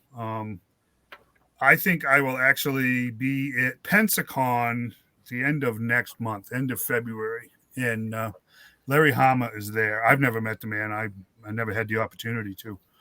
I probably said this before, but anyways, you know what? I'm going to ask him. I'm going to ask him if he'd do it. Oh shoot, yeah. This is. I'll give him. I'll be fair. Like I have most everybody else that's asked, anyways. I'll give him a copy of the questions. It's not a gotcha thing. I think it would be interesting to. I don't even want to talk about comics with him. I'd be more curious to see what he does. What do you collect? What are you? Right. What team are you on? The 10 questions, right? Why not? I think that would work universally for everybody. And you know what? It might be kind of refreshing for those guys not to be asked the same old stuff over and over and over. It must drive some of them crazy. How many times can you talk about issue 121? Right? I mean, think of it. I mean, I'm going to ask him, hey, it's not going to hurt. All he can say is no. Exactly right. Yep, that's right. Well, fortunately, it's something he can do from the comfort of his own home. Right. And it's going to take 30 minutes. Yeah. We're not going to embarrass you. You're going to be talking to a small bunch of collectors that will actually appreciate, again, the community thing. You're getting to know somebody instead of just the same old stuff, because. And because I'm figuring out how to do this, you can do the cam with him and record it, and then we can just play the video later. It doesn't have to be during the live stream, Right. So. I'm going to ask I know there's a couple of the guys in the other groups that say that Ron Rudat, the guy that did all of the artwork for the original cards and boxes, is a super nice guy, and he does a lot of interviews and stuff. I don't know. John, you probably have met him with all your travels. I think somebody like that would be cool to talk to. Mm-hmm. not in the same old way that they're used to dealing with people. But hey, who are you? You know, what do you do? What do you like? What was, if they want to give the same answers, that's entirely up to them. But give them a different set of questions. It might, like I said, might be refreshing for them.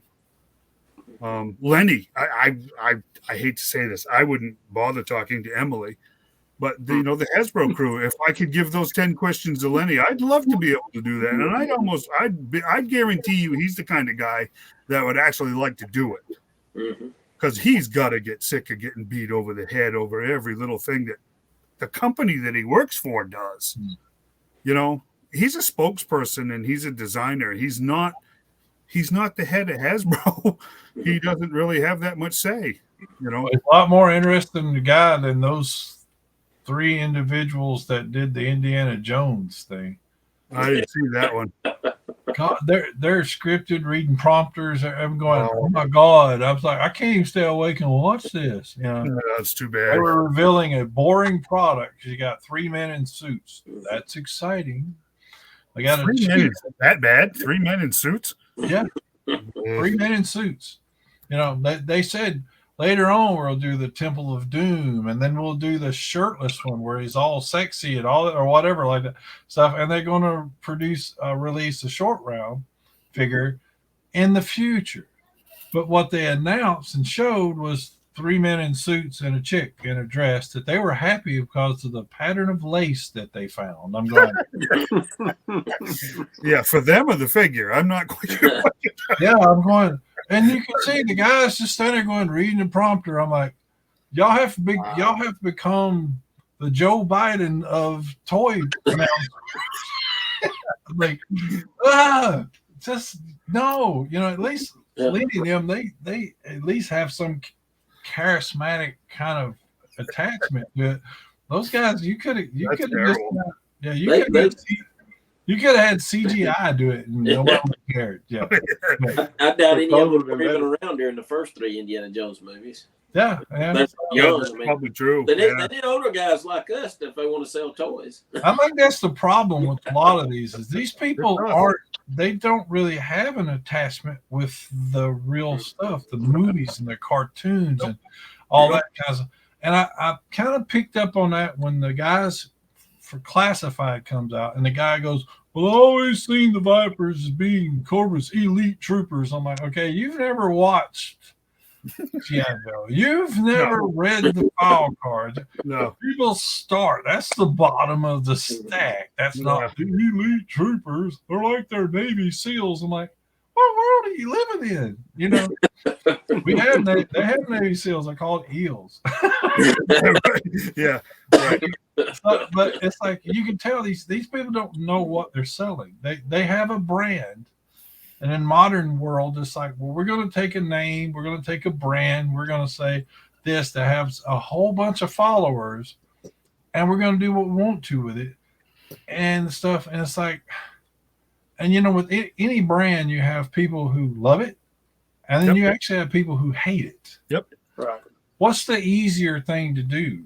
To entice the people who already love that brand to watch, or try to get the people who hate it? Right. Or try to convince a whole new generation of people that you need to like this show. I'm like, no, I don't. Yeah, exactly. And quit putting politics in it or anything like that, and just just don't worry about all that and make something that entertains people. We go to movies, we watch TV shows, we want to forget reality for a little bit. Mm-hmm. And be a part of, there's always been politics and stuff and everything. I mean, always. I love Star Trek. I am a card carrying Trekkie. And there were always politics in it, but it wasn't over the top to the point. And then there's this whole thing nowadays where in order to build up a character, you have to tear down all the other characters. Yeah, exactly. It's like with the G.I. Joe original 13, modern world would be, well, Scarlet's got to lead them and everybody else got to be dummies. And because, well, since we don't really know about Snake Eyes. He can kind of be there because he's super Goku ninja guy and all that, and has superpowers and all that, and stuff. So, but everybody else would have to be idiots, and she'd have to save all of them, Right. instead of like the original where she was just a very skilled combatant fighter that fought alongside these guys that were there, that would support them, they support her, they did. I mean, that built stuff. And it was, had a conversation the other day with about the Mary Sue aspect of that, like they like to put in stuff. And because I was talking about the Stranger Things, and parts 1 and 2 were outstanding. Part 3 got all political. It got very feminist kind of stuff. Oh, yeah. And I'm like, I'm not gonna. So I didn't watch 4. But they're like, well, it's changed. It's got this and all that stuff. I'm like, because you already had a show with a badass 11. She just, that gal just got it going on and stuff like that. So you had your representation. You had male characters that did their part fine. Why mess with stuff? I don't understand why. And then they had to make the boys to be idiots, basically. Yeah. And it's like, why? But no, they're on a roll. You got to mess with stuff like that when you already had. I don't know. It's like you got a recipe for an award-winning pie every year, and you want to go, well, I'm going to change that. This year, I'm not going to put this ingredient in it. And then you go, paprika can I stuff into this apple pie? Because that's exactly what they're doing. And then you got, and then they submit it, and it doesn't win. They go, I always win. These people just don't like me because of this. Exactly. I'm like, you changed your recipe. Yep. What was successful? Leave alone. New Coke, good example of that. Well, that's my preacher. I'm the former preacher here. John's the current preacher, but that's my soapbox. Next. I don't think I can follow that up. All truths. I mean, 100%. Yeah, we're all seeing it. And I mean, when you get to the point when we're looking at even those particular politics agree with, they're even going, this is too much. You know what I mean? This isn't escapism anymore. This isn't, what that term they use, the suspension of disbelief, right? Mm-hmm. We're just not, we've gone so far beyond that, and I don't want to, we would touch and go with some of the politics stuff before with the podcast. We don't really need to do that again unless we absolutely need to do that again. And you guys know what I mean. But I don't, I kind of came to the conclusion a couple of weeks ago, and my wife and I, it seems like we spent the last few years griping and complaining about everything, right?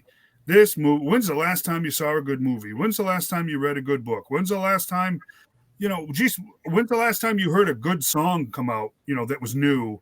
I mean, on and on and on. When's the last time you saw an original script in a movie? And it kind of hit me that there's a reason, and I say this to you guys because you're going to agree with me. I know you will. There's a reason that we've seen it all 10 times. It's because we've been around longer than the people that they're marketing this stuff to. You do realize that most of the people that are going to the movies and watching TV and that are the main consumers of this stuff haven't seen it 10 times because they ain't been around long enough to see it 10 times. Mm-hmm. Right? That same old rehashed, stupid story that was good the first 2 times and has been terrible for the last 8 is all brand new to them.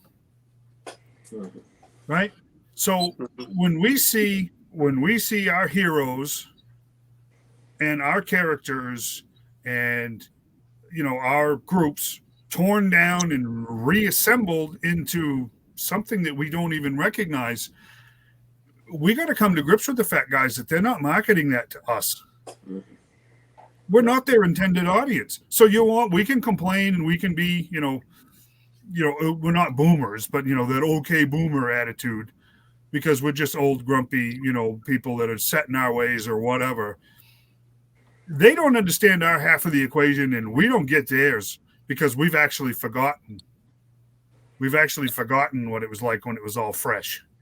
right? We've actually forgotten what it was to have a story told to us that we hadn't heard 100 times, right? Or seen a movie that we hadn't had 100 times.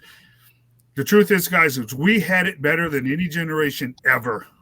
We had Star Wars, right? All of us were under 10 years old when Star Wars came out. That changed the freaking world, right? Yep, Most of us were barely 10 when Indiana Jones came out. We'd never seen anything like Indiana Jones.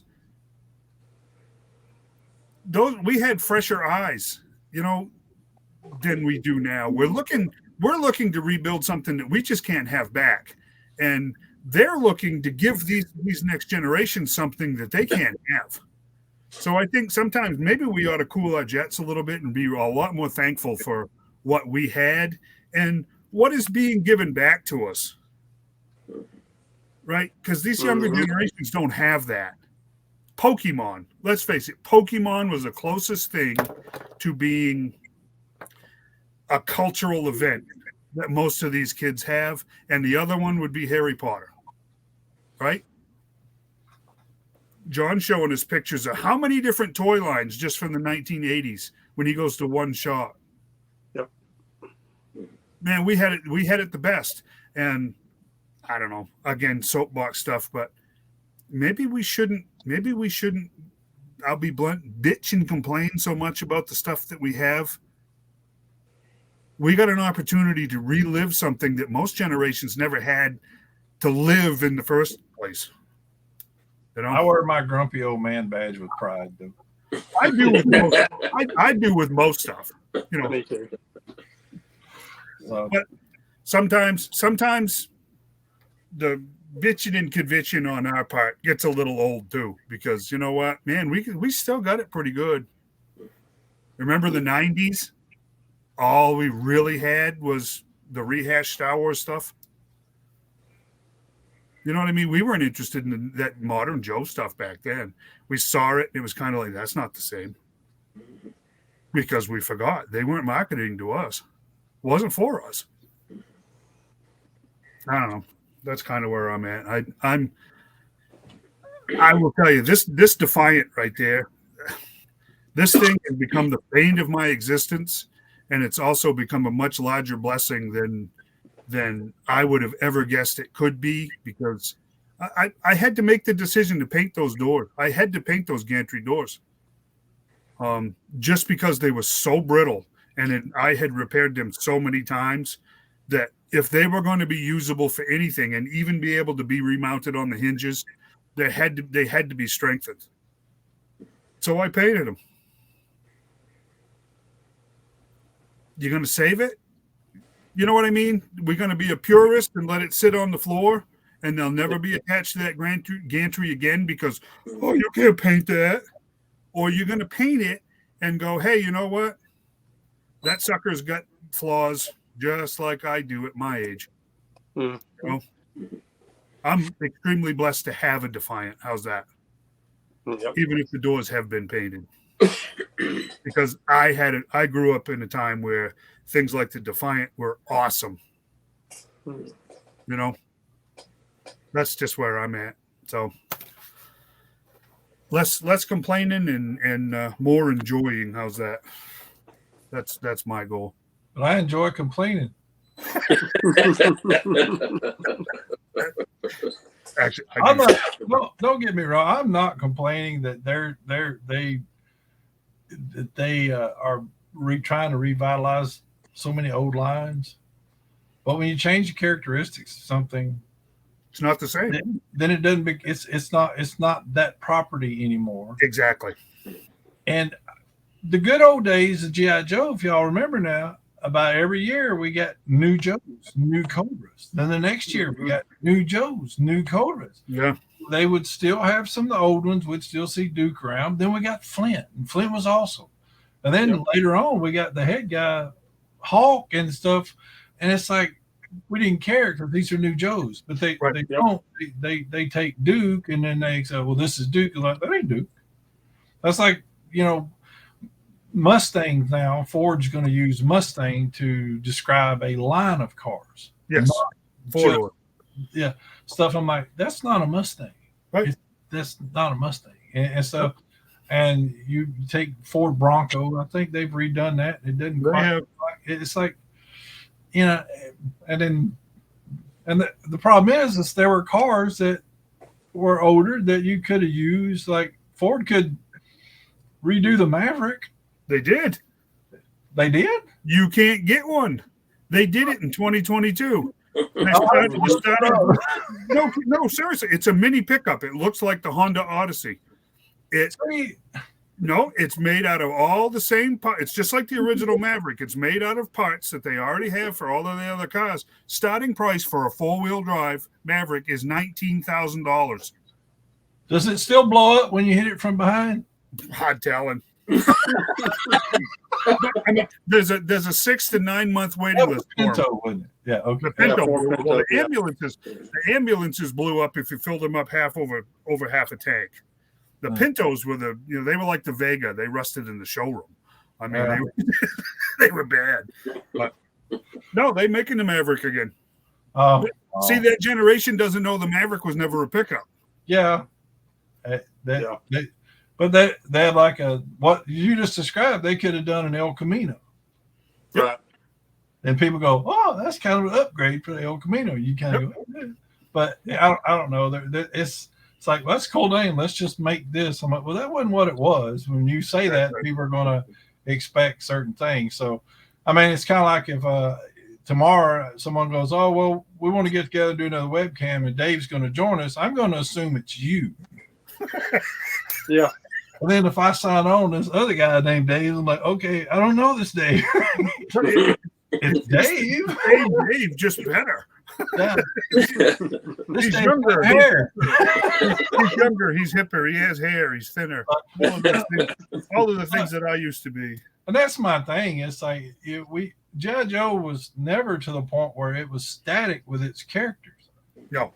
So grow the line. Don't twist and manipulate stuff already. And that's the issues I have. It's like grow, put your, but that's your problem.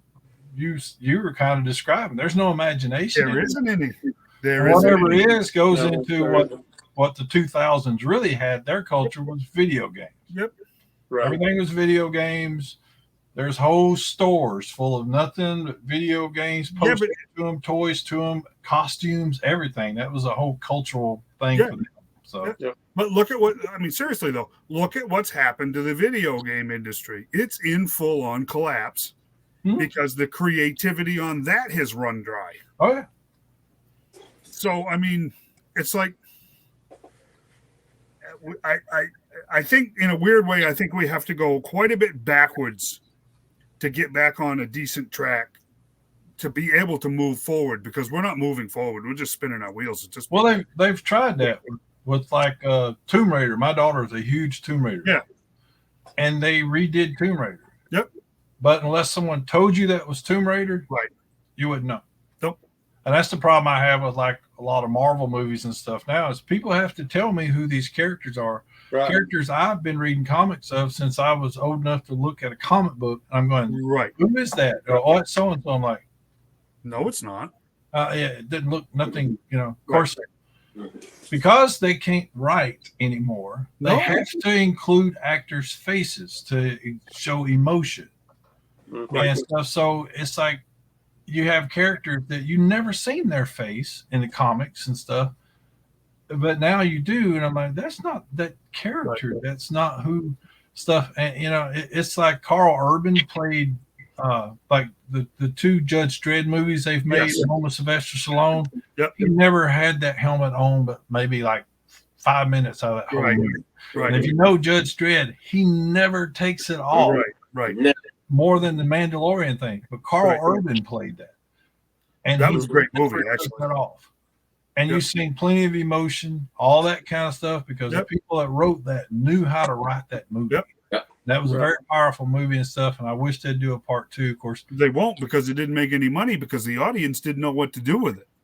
Well, it's I think it broke about even when you add the worldwide thing on the stuff, which is not good, but because they blame this, that, and the other. But at the same time, it's like you took a property that people aren't really familiar with, and they didn't really go into much about the character. It just kind of picked up and started assuming everybody knew what was going on. And I'm like, right. I need a little bit more explanation, and stuff. And they, a lot of people didn't know the movie was playing. They had sucky PR. It's like, because that's Judge Dredd. But I'm like, there's a small cult of people who just love Judge Dredd. Yep. Right. So, but kind of like the Aliens movies. Aliens movies don't really make bank money. They make money. Mm-hmm. But there are people who love the movies, and I'm one of them. Aliens, Predators, all that stuff. If there's a new one coming out, I'm gonna go. So it's like, and especially if it's got Sigourney Weaver in it, then that's continuing the timeline.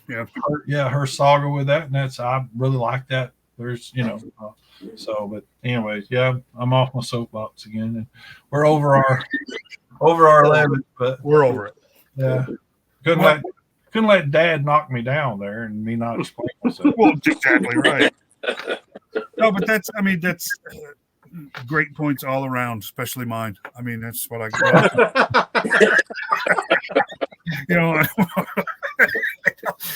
All right, we got to go. Another fantastic episode in the can, as they used to say, right? Yep.